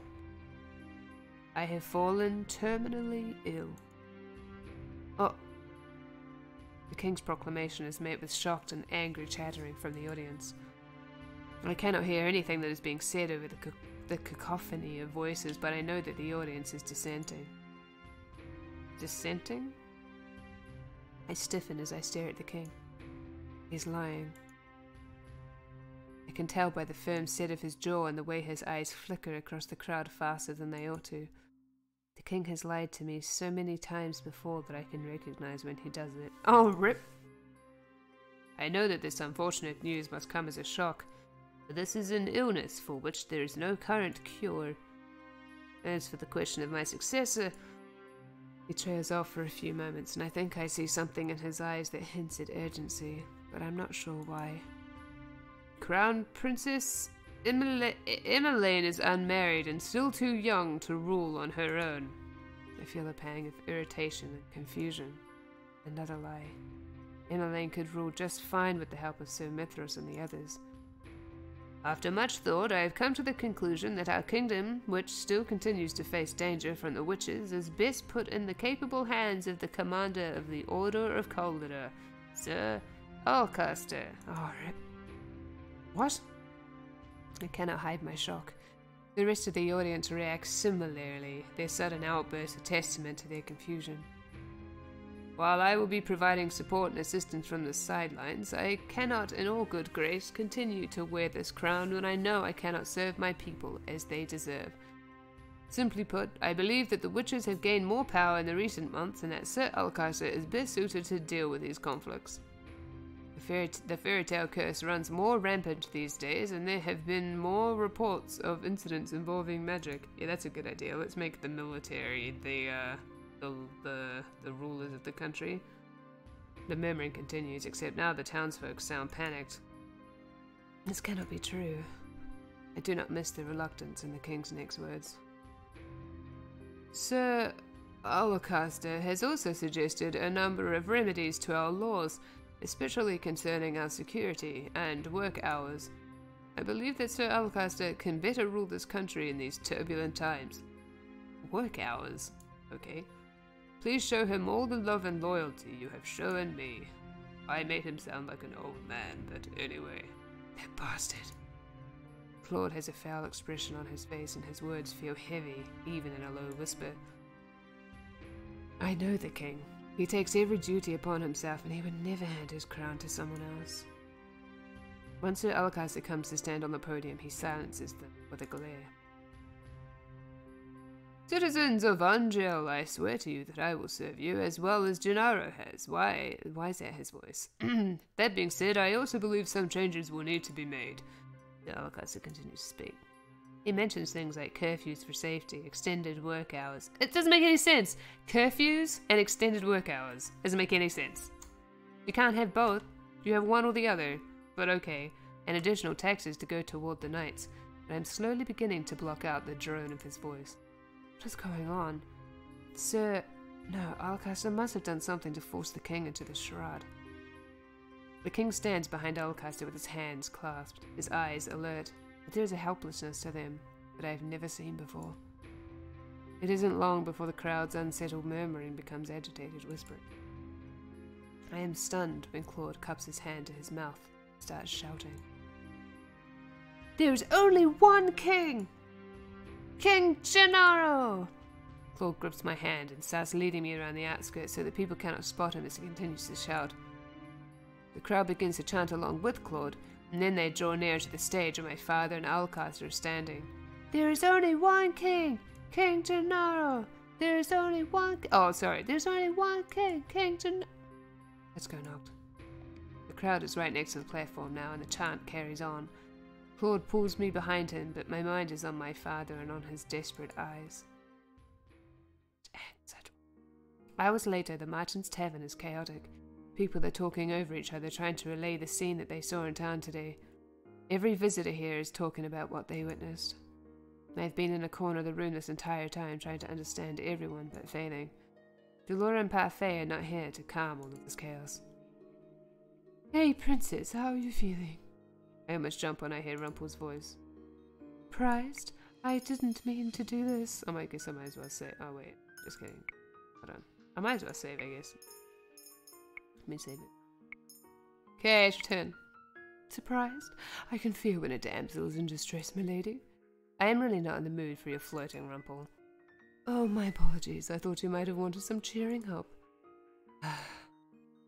Where's your partner? He went out to town to survey the situation. Karma doesn't do anything around the tavern, but he does a whole lot for you, doesn't he? I suppose that's the least a man in love can do. Oh! I feel myself blush. What is Rumple going on about? Look at her blushing. Princess, you're pink. I am not. My mind feels all scrambled now. This is all Rumple's fault. Thankfully, before Rumple can continue talking, the door opens and Delora walks inside to call all the marching boarders into the reception room. When I step into the reception room, I'm surprised to see two familiar figures standing beside Parfait. Oh, hello. Emmeline and Rod. Both of them look downtrodden and discouraged. Everyone is noticeably shocked as they step inside. The prince and princess? Where did they come from? What is happening at the palace? What of Queen Ophelia? We need silence in the room, everyone. Delora raises her voice, effectively causing everyone to pause. Pink. Interesting. Wait, what? Pink? What was pink? Her face? She glances at Parfait, who nods and then turns to look at Rod and Emmeline. Princess Emmeline, if you would tell everyone what you told Delora and I. The room is unnaturally quiet as Emmeline begins her story. She starts with the events of 1 week ago.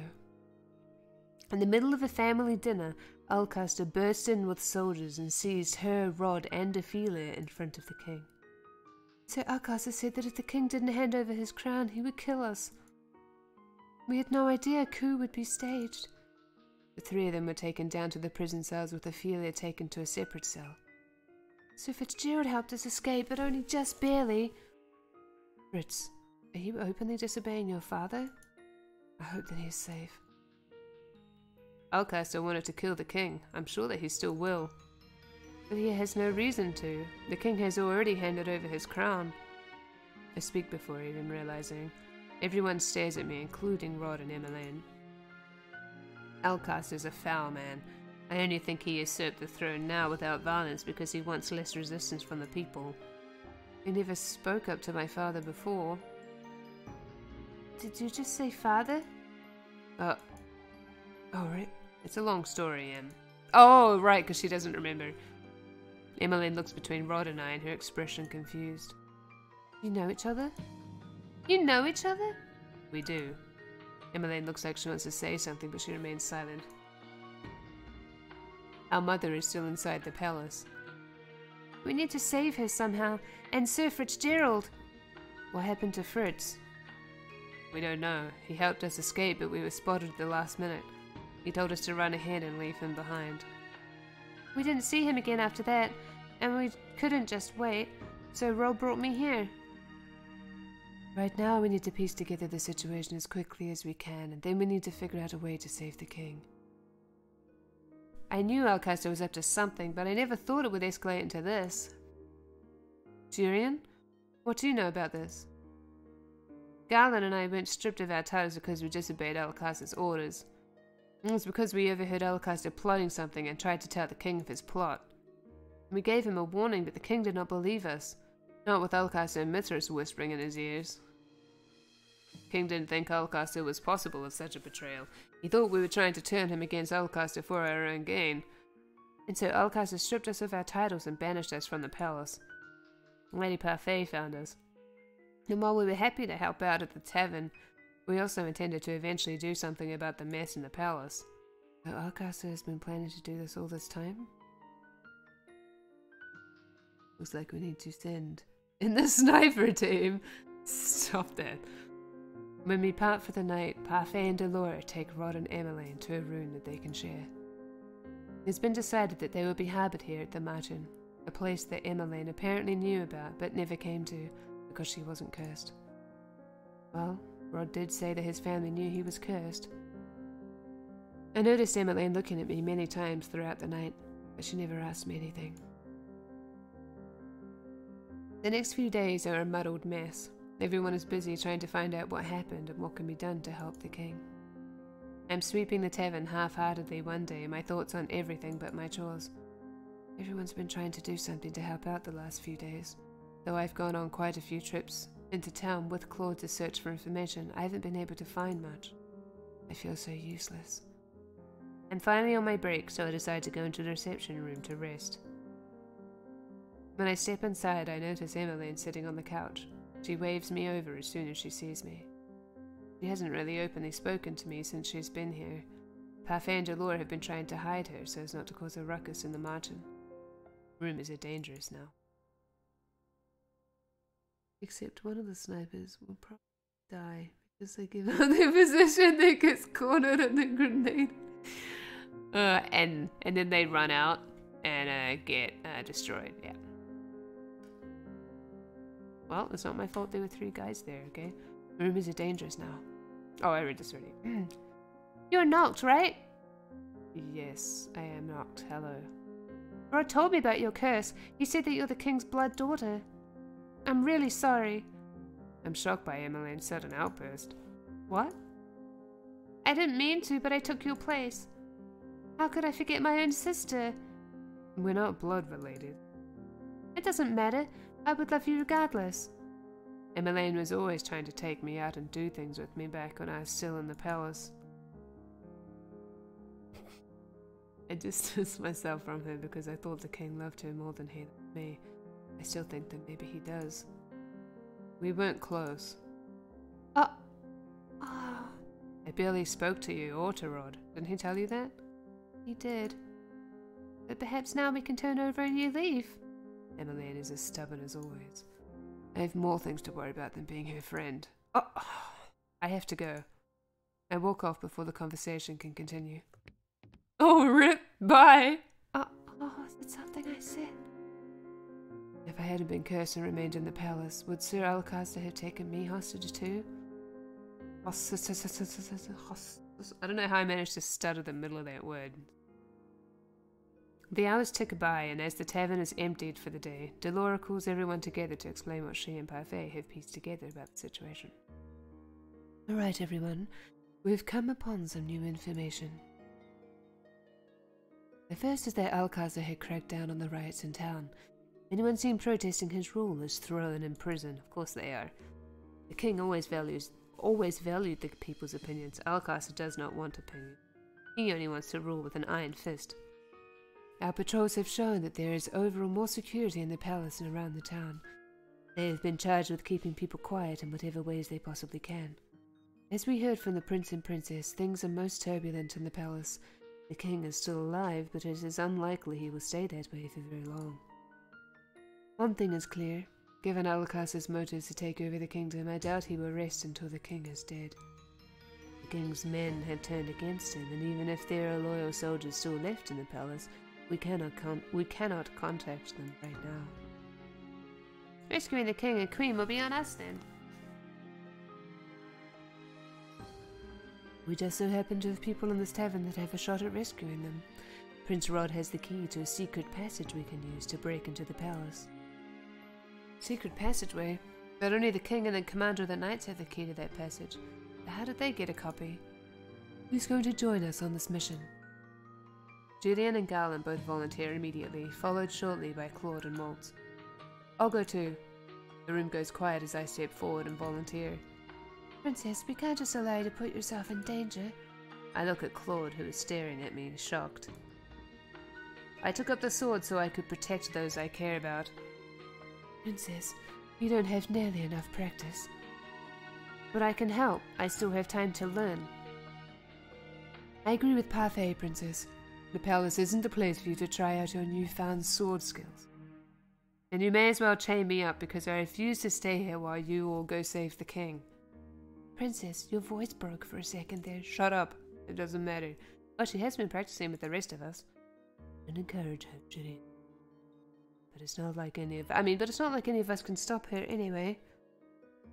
You're right, the princess is quite stubborn. Claude agrees with Julian, but I can tell that he does not like the idea of me going along with them. If only we had the time to get reinforcements from Karma's country. Karma's country. Brigantia. How is it possible that a Brigantian citizen can simply ask for reinforcements? Alright. Karma is the crown prince of Brigantia. There's some shuffling in the room as everyone turns to gawk at Claude. Rumpel, Annis, Rod, and Emmeline all look shocked by this revelation. You're the lost prince? Lost prince. Sounds like such a tragedy, doesn't it? Tragedy, doesn't it? Annis suddenly looks distressed as she fiddles her thumbs. All this time and I never knew. I'm so sorry, Your Highness. There's no need for formalities, Annis. But... I'm the lost prince, after all.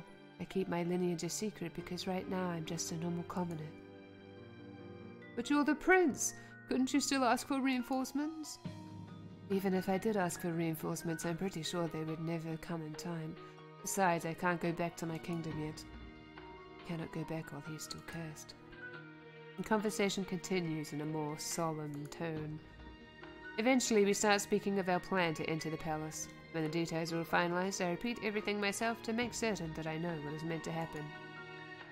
Walt will lead us to the palace then, and Julian and Garland will follow right behind him, watching for the most immediate enemies. Leave it to us. We'll deal with any resistance before it touches you, princess. I kinda gave her Walt's voice for a second. It's kinda awkward. And Karma will be watching from the back along with Delora. A witch and a prince for backup. Delora smiles wryly. Claude rolls his shoulders. I like to think of us as more the closing act. Though if all goes according to plan, we will have no need for either the opening or closing. It is a small task force, which is better. Doesn't matter.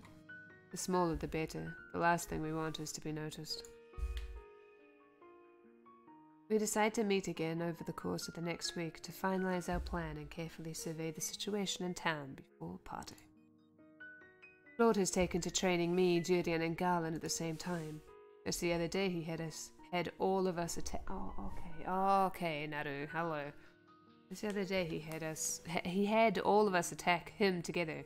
Even though I am nowhere near as good as a trained knight, I still managed to hit him once.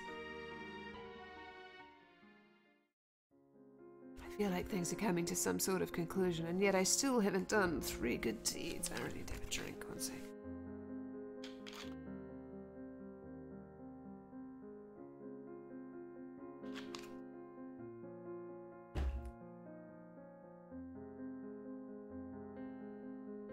Today we finalized our plans for getting into the palace. We've mapped out where the king and Ophelia must be in the prisons, where the guards might be positioned, and how we plan on sneaking in. I sit down on my bed and I'm about to lay down when I hear something. Hello, love. Okay. Look at her blushing. My, you're red. Were you thinking about me? I gave him the wrong voice, right? Were you thinking about me? I noticed that he has one hand on his chest tonight, but then he has been doing that more often lately. I notice it during practices and sometimes when I catch his eyes. Is he sick? Darling? I shake myself at the sound of Claude's voice. What if I was changing? You could have knocked. Well, you didn't seem to have a problem when you walked in on me changing without announcing yourself. That's different. He strolls inside and steps closer to me. He smiles at me mischievously. Oh? How so? Cat got your tongue? Claude shakes his head, his smile softening. I did. Oh, good girl, lie on the floor. Oh, not on the floor, on the bed actually, but right there. I really didn't mean to come in to disturb you. I just have something important I needed to say to you. Claude kneels in front of me. Oh, why is he kneeling in front of me? What's wrong? Claude kneels in front of me. Fuck his eyebrows. Okay. Okay, what are you doing? I want to insist you reconsider going to the palace with us. As Parfait and Jalore have said many times, it would be dangerous. This is a very weird proposal, but okay, I guess I'll take it. Nothing you say is going to change my mind. I want to do what I can to help everyone. Yes, that terrifies me. Oh, okay. Yeah, exactly. Oh, terrifies you?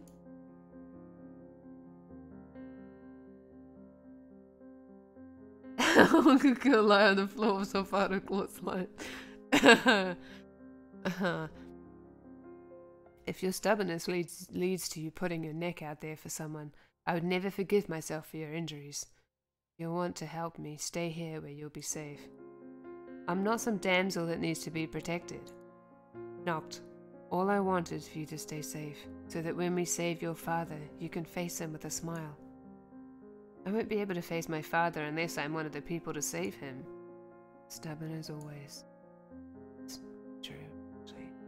I sigh, irritation welling up in my stomach at the look on Claude's face. He's calling me stubborn, but he's being stubborn about this. Yeah, I agree. Uh-huh. You said I've improved with my sword fighting. I didn't mean to right-click. It was an accident. God. Oh, he's smiling. It's creepy. You have. You've improved so much because of your resilience and drive, and because you're genuinely interested. I don't know why I keep pressing the right mouse button. I wasn't doing it yesterday. It's because I have a good teacher. Your compliment is gentle music to my ears. Your compliments mean a lot to me, Noct. Oh, welcome. Okay. My eyes fixate on his soft smile and at the gentle crinkles at his eye. Our eyes lock, and for a few moments I am aware of a slight energy between us. I glance away hurriedly, not entirely sure of what would happen if I kept staring at him. My heart beats unsteadily in my chest. Obviously, she's never seen a rom-com before. Earlier today, I comforted your sister when she started crying about the things that had happened in the palace. Emmeline, why would he comfort her? Oh, are you getting jealous now? No? Okay. I saw her crying downstairs in the reception room earlier today, without anyone there. She is a rather sweet girl. I keep thinking that the two of you are completely different. You're both strong-willed and stubborn. She wears her emotions on her sleeve while you keep it all inside of you. I'm wrong. I'm not hiding anything, if that's what you're implying. Mother always told me crying was weak. Lord stands up and leans forward. Before I know it, I'm in his arms. She's very close to me right now. Look at her face. Noct, I'm always there for you. I feel flustered again and my mind feels foggy. I can barely comprehend what's in my mind or in my heart. Thank you, or I am sorry. Thank you, or I am sorry. Wait, what am I apologizing for? Noct, I'm always here for you. Oh. What do I say? What do I say?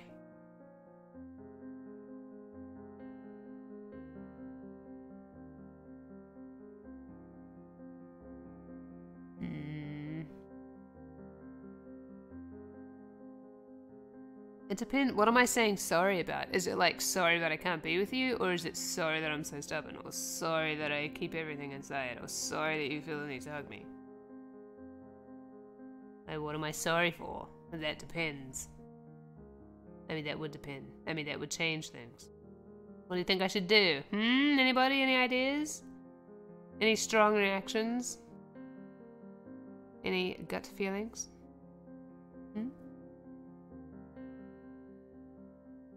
Thank you? You want me to say thank you?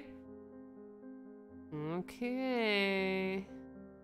Here we go.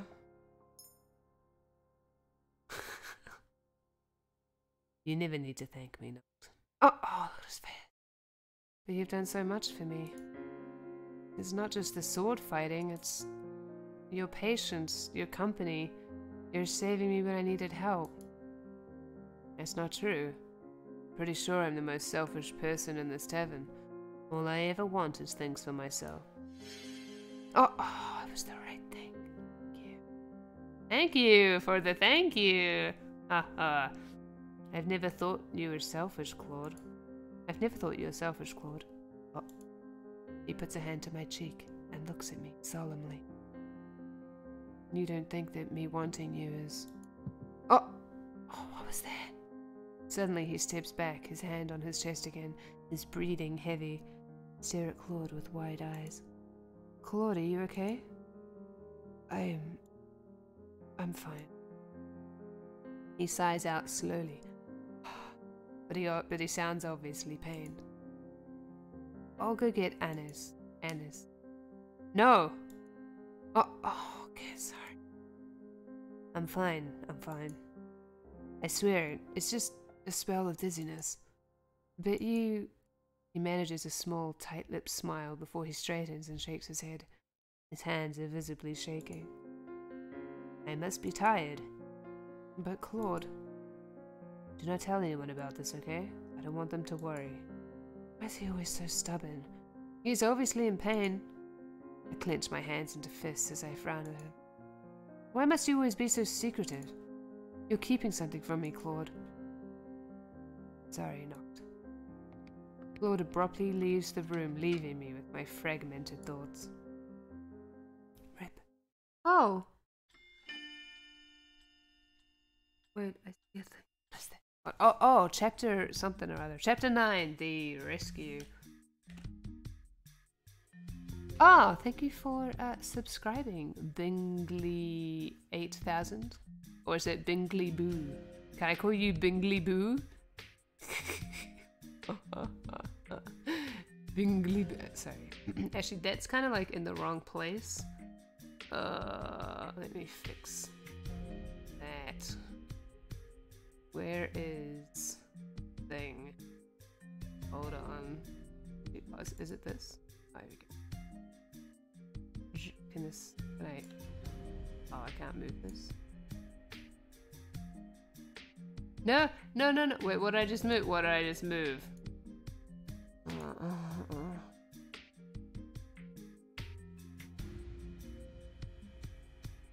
Oh my god, okay, whatever. Never mind, I won't move it. I was gonna move it, but it's been dumb. Okay. Today, I was just gonna move it over a little bit. Today, I will land another hit on you, Karma. If you can, darling, I welcome the challenge. Princess, your side is open. Oh, I bring my sword up closer to my side as Garland strikes me. Tonight is the first night I get to use a real sword as opposed to a practice sword. The sounds of metal clashing echoes into the night. Is this what a real battle feels like? We've been practicing under skirmish conditions for the last few days. Since tomorrow is the day we enact our plan, we're doing some last-minute practice. Remember, fighting back-to-back is better than doing it alone.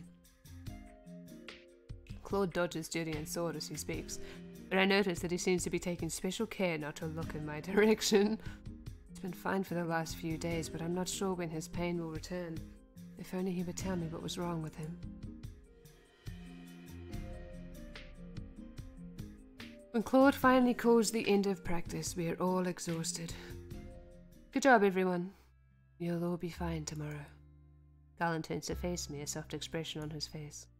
And if it comes down to it, Julie and I will protect you. Garland looks over his shoulder at Claude. Both of you. That's our job as knights. I'm quite capable of protecting myself, but I do appreciate the offer. It's late. We should all get some rest. The two knights excuse themselves, leaving me with Claude. Noct, should go to bed. Oh, okay, I guess I'll just leave. Bye. Princess? I have a feeling I won't sleep much tonight anyway. Be that as it may, you should still try. I'm about to retire for the night as well. I want to keep practicing. I want to talk to you. I think talking is probably the thing, right? Talking. Should I click on the talking? Yeah, here we go. About what? Claude takes a step back and I stare as his hand absently moves to his chest. Are you really okay, Claude? I've been perfectly fine this past week. He's lying. He's obviously in pain. Why do you have to keep your pain a secret? Oh. Why won't you talk to me? Aha! There we go. I told you before that some things are better kept a secret, Princess. Claude sighs out, then leans forward to set a hand on my head. Noct, promise you'll stay behind if we're attacked. And if at any point it looks like we may not make it, you're to run as fast as you can back to the margin. But that is cowardly. Noct, don't you remember what I said before? Sometimes running is the right thing to do. Never run into an impossible situation. Instead, live to fight another day. Promise me you'll stay behind me. Please, Noct. Give me the peace of mind. Oh, I don't know. I don't know. Oh, what do I choose? What do I choose?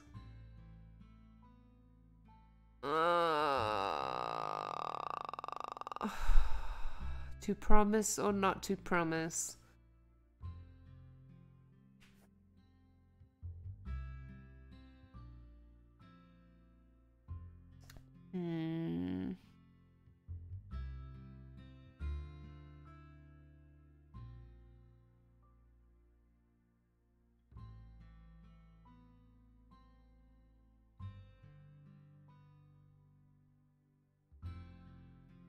What do you think?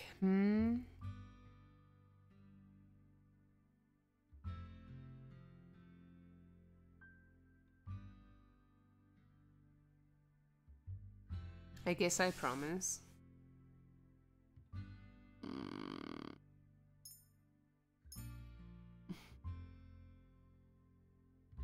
If it will make him feel better before going to this mission, I cannot deny his request.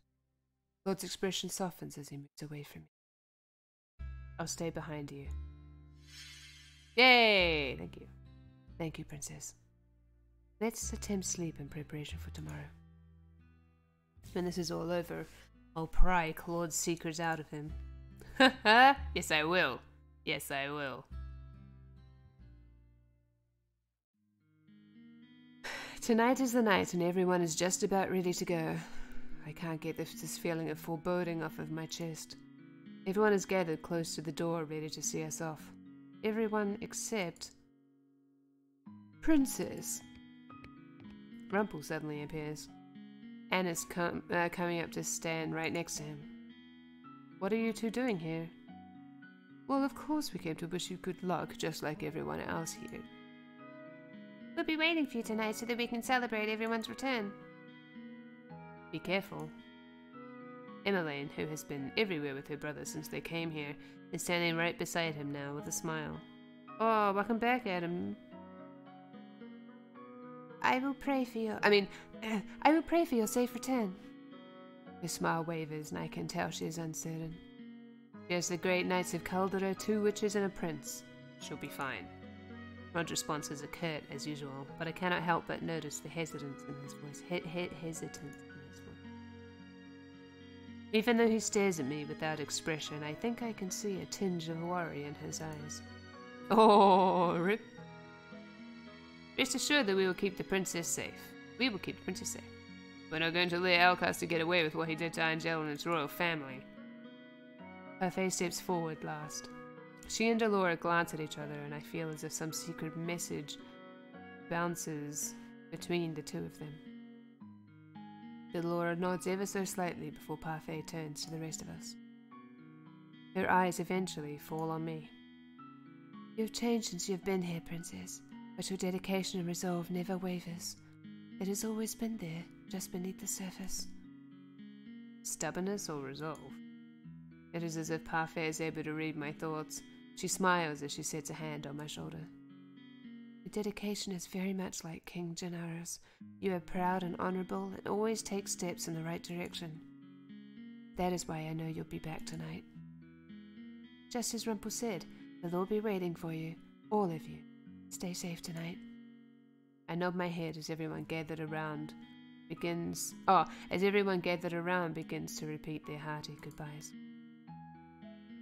It is Delora who walks away first. We all follow behind. The night has just begun. Our way to the palace gates is uneventful, but we pause some distance away from them to take shelter in a nearby alley. There are knights everywhere. Walt points to what looks like a regular section of the wall. Here's the hidden door to the tunnels. If we time it right between the night's patrols, we should be able to make it. On my signal. Walt puts a hand on my shoulder and squeezes. It is an abrupt gesture and doesn't last long, but the motion calms my nerves somewhat. Oh, it's cute. We will be fine. Our footsteps echo in the tunnel. Standing in front of me are Julian and Garland, who are flanking Walt. Dolores stands beside me. Walt is at my back. The small tunnel makes it seem like we brought a lot of people. This way. We silently follow Walt's instructions. How is it that Walt knows about these tunnels? I've already taken into account the guards and where they might be positioned based on Prince Rod's information. We should be alright. Garland and I will act as distractions if needed. Princess, leave most of the fighting to us if there is any to be done. I know. I will only fight if I need to. If only I wasn't cursed, I would be able to fight to my full extent. I think you're quite capable without all of your magic, puppeteer.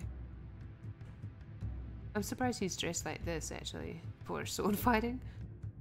Oh, a compliment? It's an honor, Miss Karma. I'm only in this dress because of Julian, you know. Ah, okay. Right. Julian crosses her arms and cocks an eyebrow at Claude. I wouldn't fall in love with you no matter what you say. That's what they all say.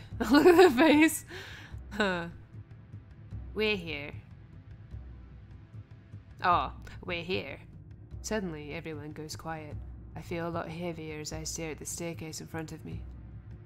They on a mission or something? Yeah, they are. The royal family was taken over by their knights, so they're breaking into the castle to take it back for them. That should lead to the throne room.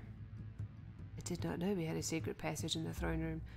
How much does Walt know about the palace? Immediately after we step into the throne room, we split apart to avoid the guards' gazes. I stick close to Claude and Walt as Delora conjures a blanket of shimmering fog that envelops the guards. Oh, okay. I watch as the guards' eyes close before they slump to the ground. Delora drops her hands once all the guards are truly asleep. Amazing how intolerant humans are to magic. Let's keep going. Oh, let's keep going. Getting through the palace is no easy feat. Hallways that were easy to get through before are difficult to traverse now with all the soldiers standing around.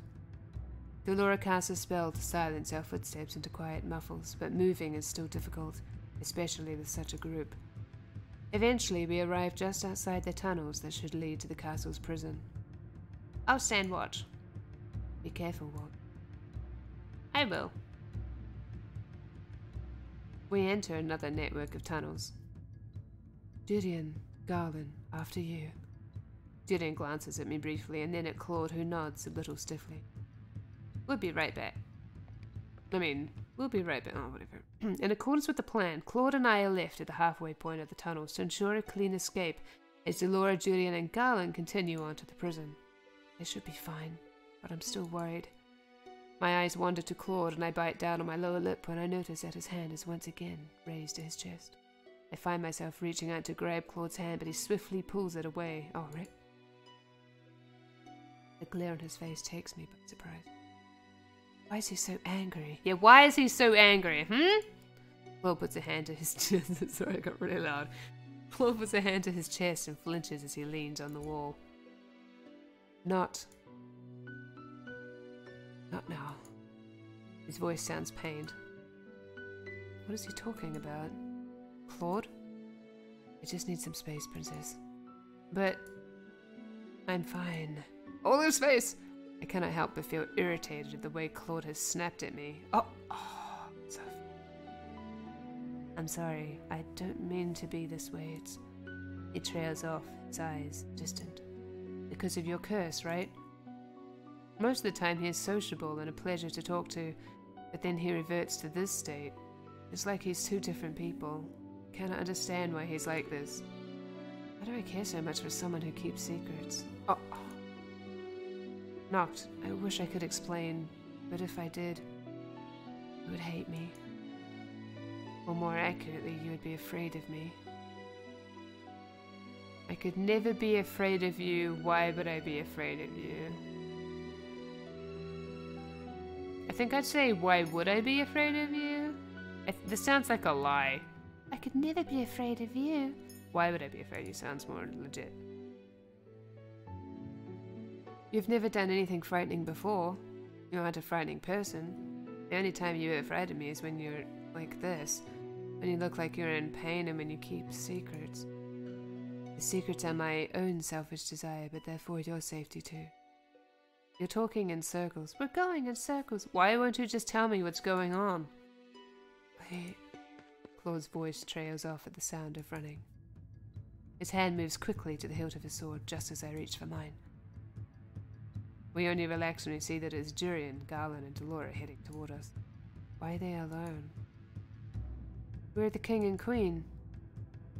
They weren't in the prison. Oh, right. I have no idea where else they could be. Delora steps out from between the two of them, her expression somber. This doesn't bode well for us at all. We can't keep sneaking without a direction. That's a sure way to get caught. The words have just left her mouth when the alarm sounds behind us. Don't tell me. It's the alarm! Very good, Legolas. Everyone draws their weapons as Waltz appears, running toward us with a harried expression on his face. The knights are on their way! How did they know we were here? In seconds I hear the clanking of metal, and then there are knights upon us. We are forced to scatter to deal with different opponents. A guard rushes at me with his sword, and I somehow manage to block his attack. I should be able to wind around him.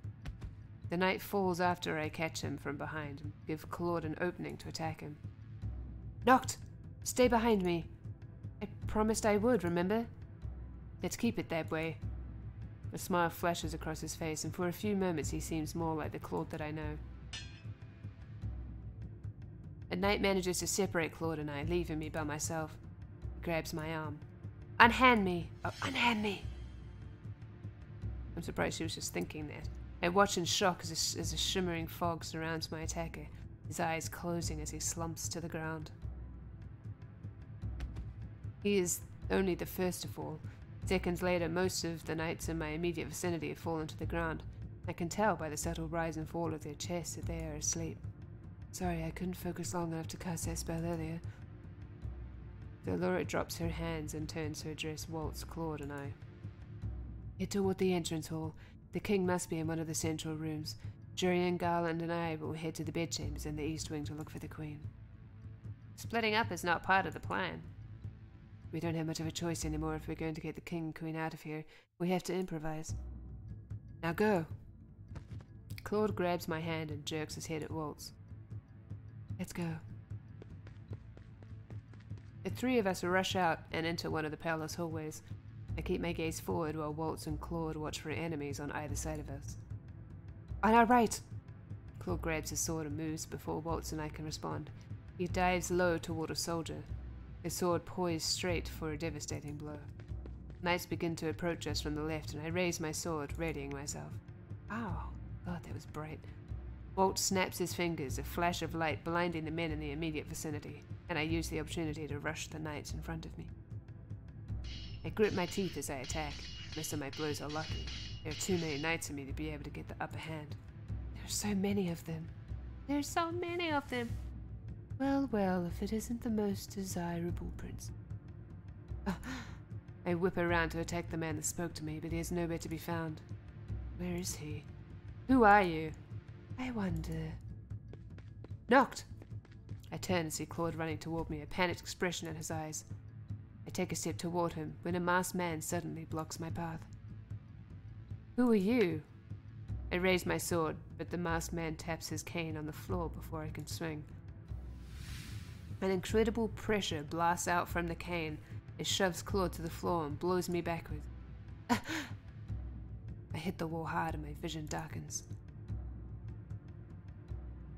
Oh, rip. Claude.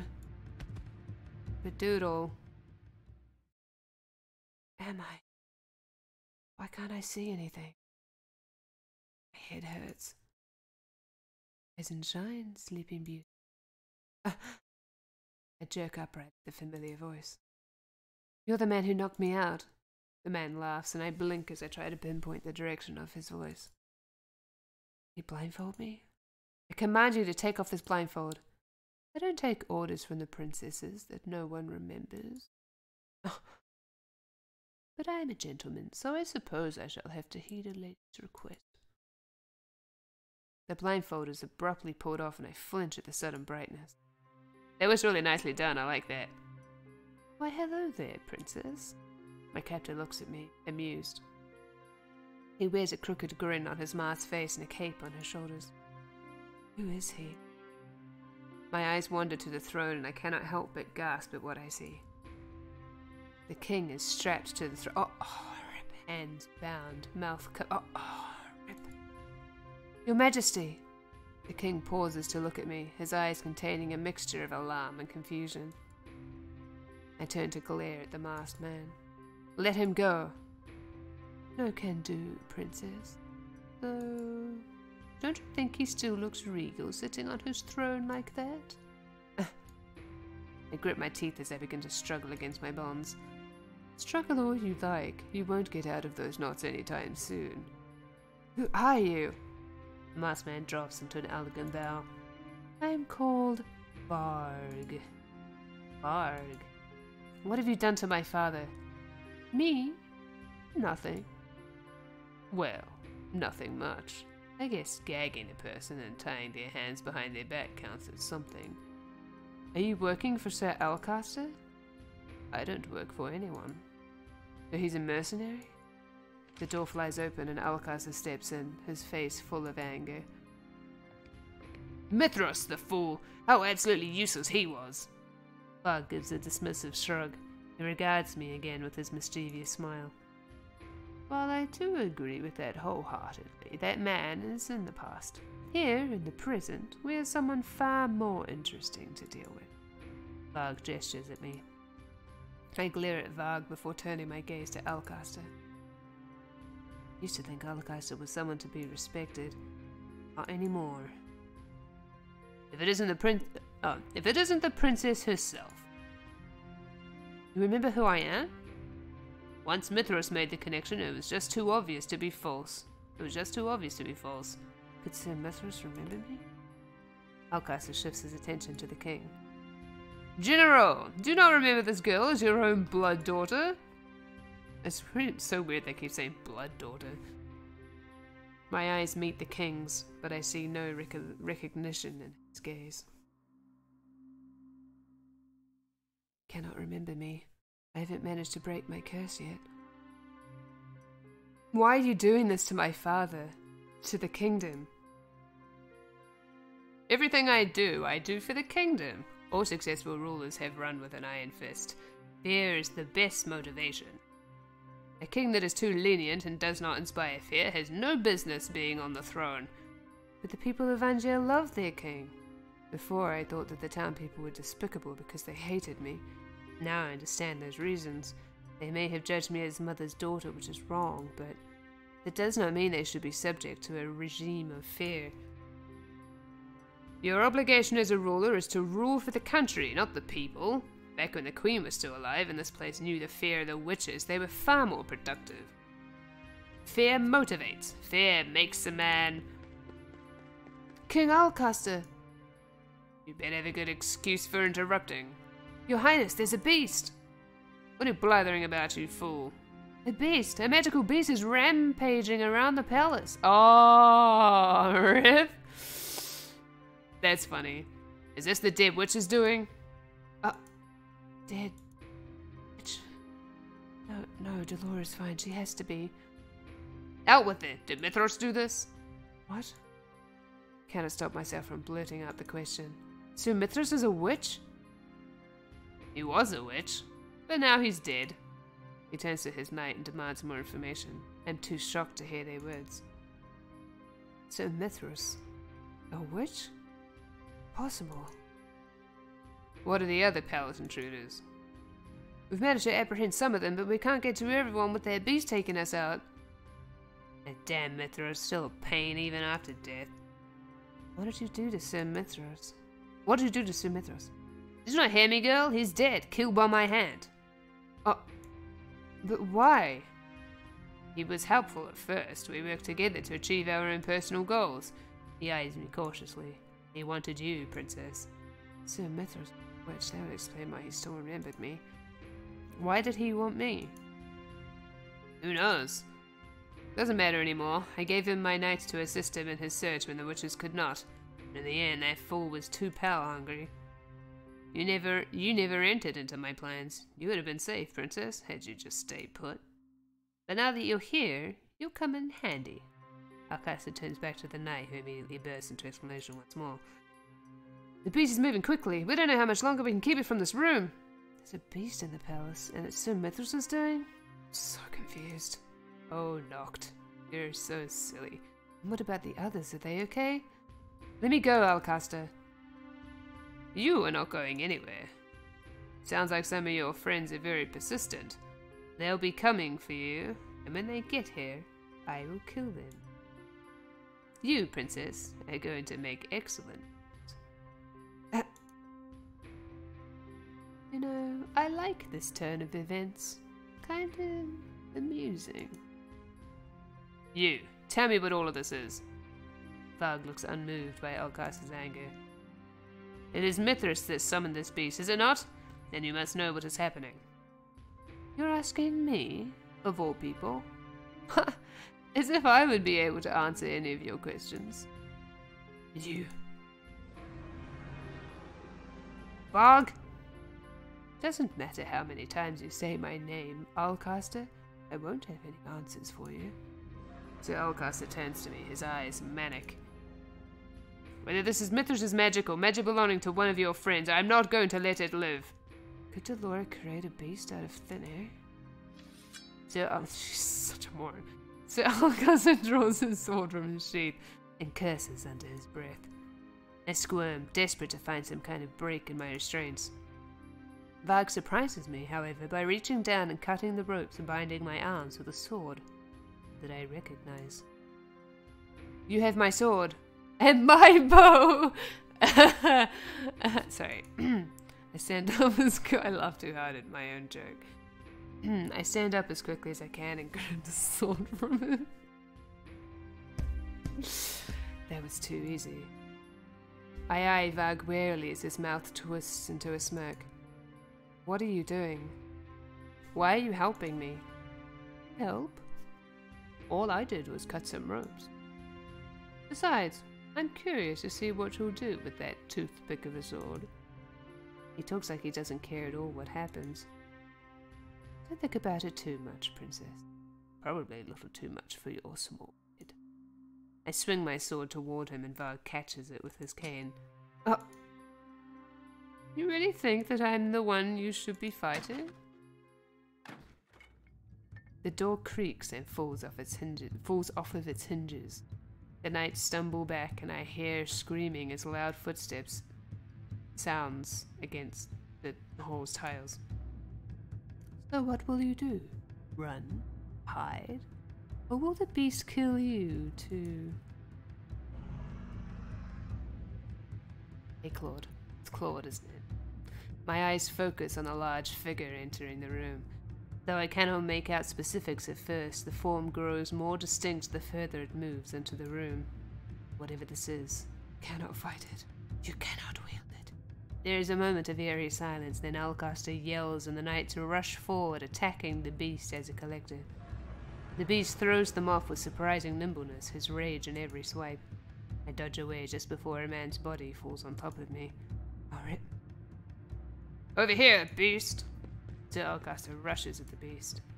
I finally manage to get a clear sight of sight to the king, who is still bound and helpless on the throne. The king. I have to get him out of here. I run toward the throne, but someone stops me dead in my tracks. Saving the king really shouldn't be your priority right now. I grit my teeth and swing my sword at Varg, but he easily darts away from me. I would be watching my back.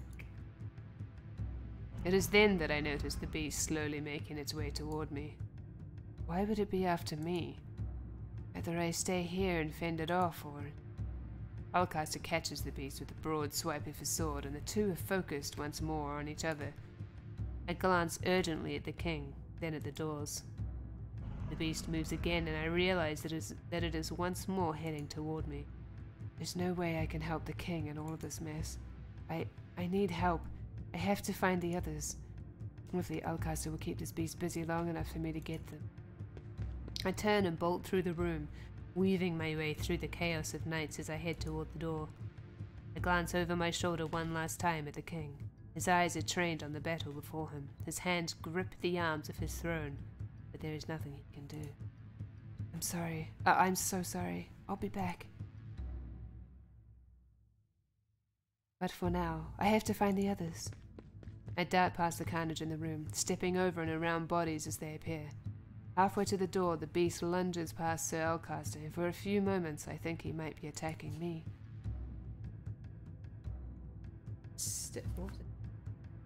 Stay back! I hold my sword out in front of me and stand in a defensive position like Claude taught me, but the beast never reaches me. You've ruined everything, beast! Alcaster is suddenly in front of me, waving his sword at the beast. I stumble back toward the doors, my heart beating loudly in my chest.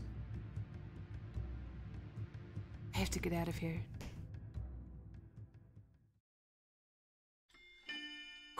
Chapter 10, The Beauty and the Sinner. Oh my god, how many chapters are there? Where did the beast come from? Knights immediately rush toward me. I back away as fast as I can without re-entering the throne room. Princess, come quietly and we'll keep you somewhere safe until this all dies down. I raise my sword and stand ready when the knights surround me. I order you to stay out of my way. No apologies, Princess, but we are under orders from the king. Alcaster is not the true king. What did he offer you for your loyalty? Wealth? Status? That is none of your concern. One of the knights moves toward me and I react on instinct, swiping it. You might want to put that down before you hurt yourself, Princess. Do not antagonize me. One knight rushes me and my blade connects with his shoulder. Another approaches me from behind and I hit him with the back of my sword. The third moves too fast for me and I feel his blade cut into my shoulder. Oh, rip! Ow. I hiss at the pain that sings from the wound. I'm bleeding. Yes, you are. The next time he swings, I successfully manage to evade him, but then bump into another knight. Surrounded. Just come with us, Princess. We don't want to hurt you. No. I feel one of the knight's hands on my shoulder. I attempt to pull away from him, but stop when I hear him scream. Oh! The beast stands behind me, eyes narrowed, its mouth gaping wide. A scream escapes my throat. The knights change their focus to attacking the beast, but it easily swipes them away as it advances toward me. It's getting closer. I desperately back up. However, my back soon hits a wall, and with nowhere else to go, I stand in the defensive position that Claude has taught me. I hold out the sword and then use it to throw back the beast's shadowed claw as he reaches out for me. That stones. Oh, it talks. Stay away from me! The beast moves toward me again, and I stumble in place, struggling to hold my ground. The knight throws his sword, the blade impaling itself into the beast's shoulder and giving me an opening. The beast's wounded arm swings into my reach, and I lash out with my sword, managing to draw blood. Princess. The Lord would never create a beast like this. This has to be Sir Mithras's doing. An attacking knight catches the beast's attention, and I do not wait. As the beast turns, I raise my sword and manage to slide it deep into the beast's chest. A piercing cry erupts from somewhere deep in its throat, and I stumble back without my sword, which is still stabbed through the creature's heart. Ah, rip.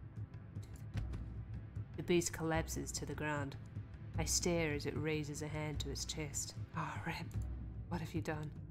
That motion reminds me so much of... Right. It was all an illusion. Glimmer of light catches my eye. I freeze as I stare down at the ground. Rip. Right there, where the blood is already pooling around the sword in the beast's chest, is a rose-shaped locket. Rip. Good job. The locket I gave Claude. Why do you... The beast stares up at me with glassy eyes, its mouth barely moving. After a few moments, a low rumbling comes from the beast's throat, and I realize that it is a grisly, pained chuckle. Afraid of... I told you. The beast stares at me, unblinking, but its eyes are already beginning to haze over. The way it speaks and the locket that it has. Why so stupid, Noct? Oh my good shit. I look at the locket again, at the blood seeping beneath the surface, and suddenly I realize. If I ever told you the reason, you would hate me, Noct, or more accurately, you would be afraid of me. No, no, no. Oh, God, her face. I kneel down beside the beast. I was wrong. No, no, no. Claude! I clutch the locket to my chest as I kneel over the beast. Claude, no, please! I lean down to listen to his breathing, but there's nothing. Silent. Everything around me goes dark. I kill. There's the sound of footsteps behind me, but they're mute, unimportant. Lord, I'm so sorry.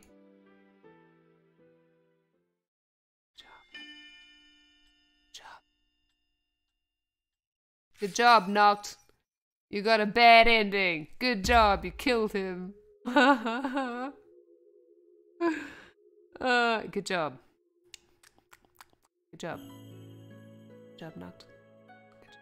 So far in this game, I've only gotten bad endings. One was Rod, and then this one. I like this game a lot, though. It's really nice. Anyway, I think I'll end the stream here for today. We will try some of the other.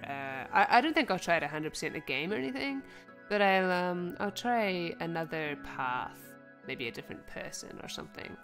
And I can show you Rod at some point too. At some point. I'm not sure what I will stream next time. If it would be more of this, if it would be Valkyria Chronicles, or if it would be something else. I'm not sure. But either way, the stream will probably be on Friday.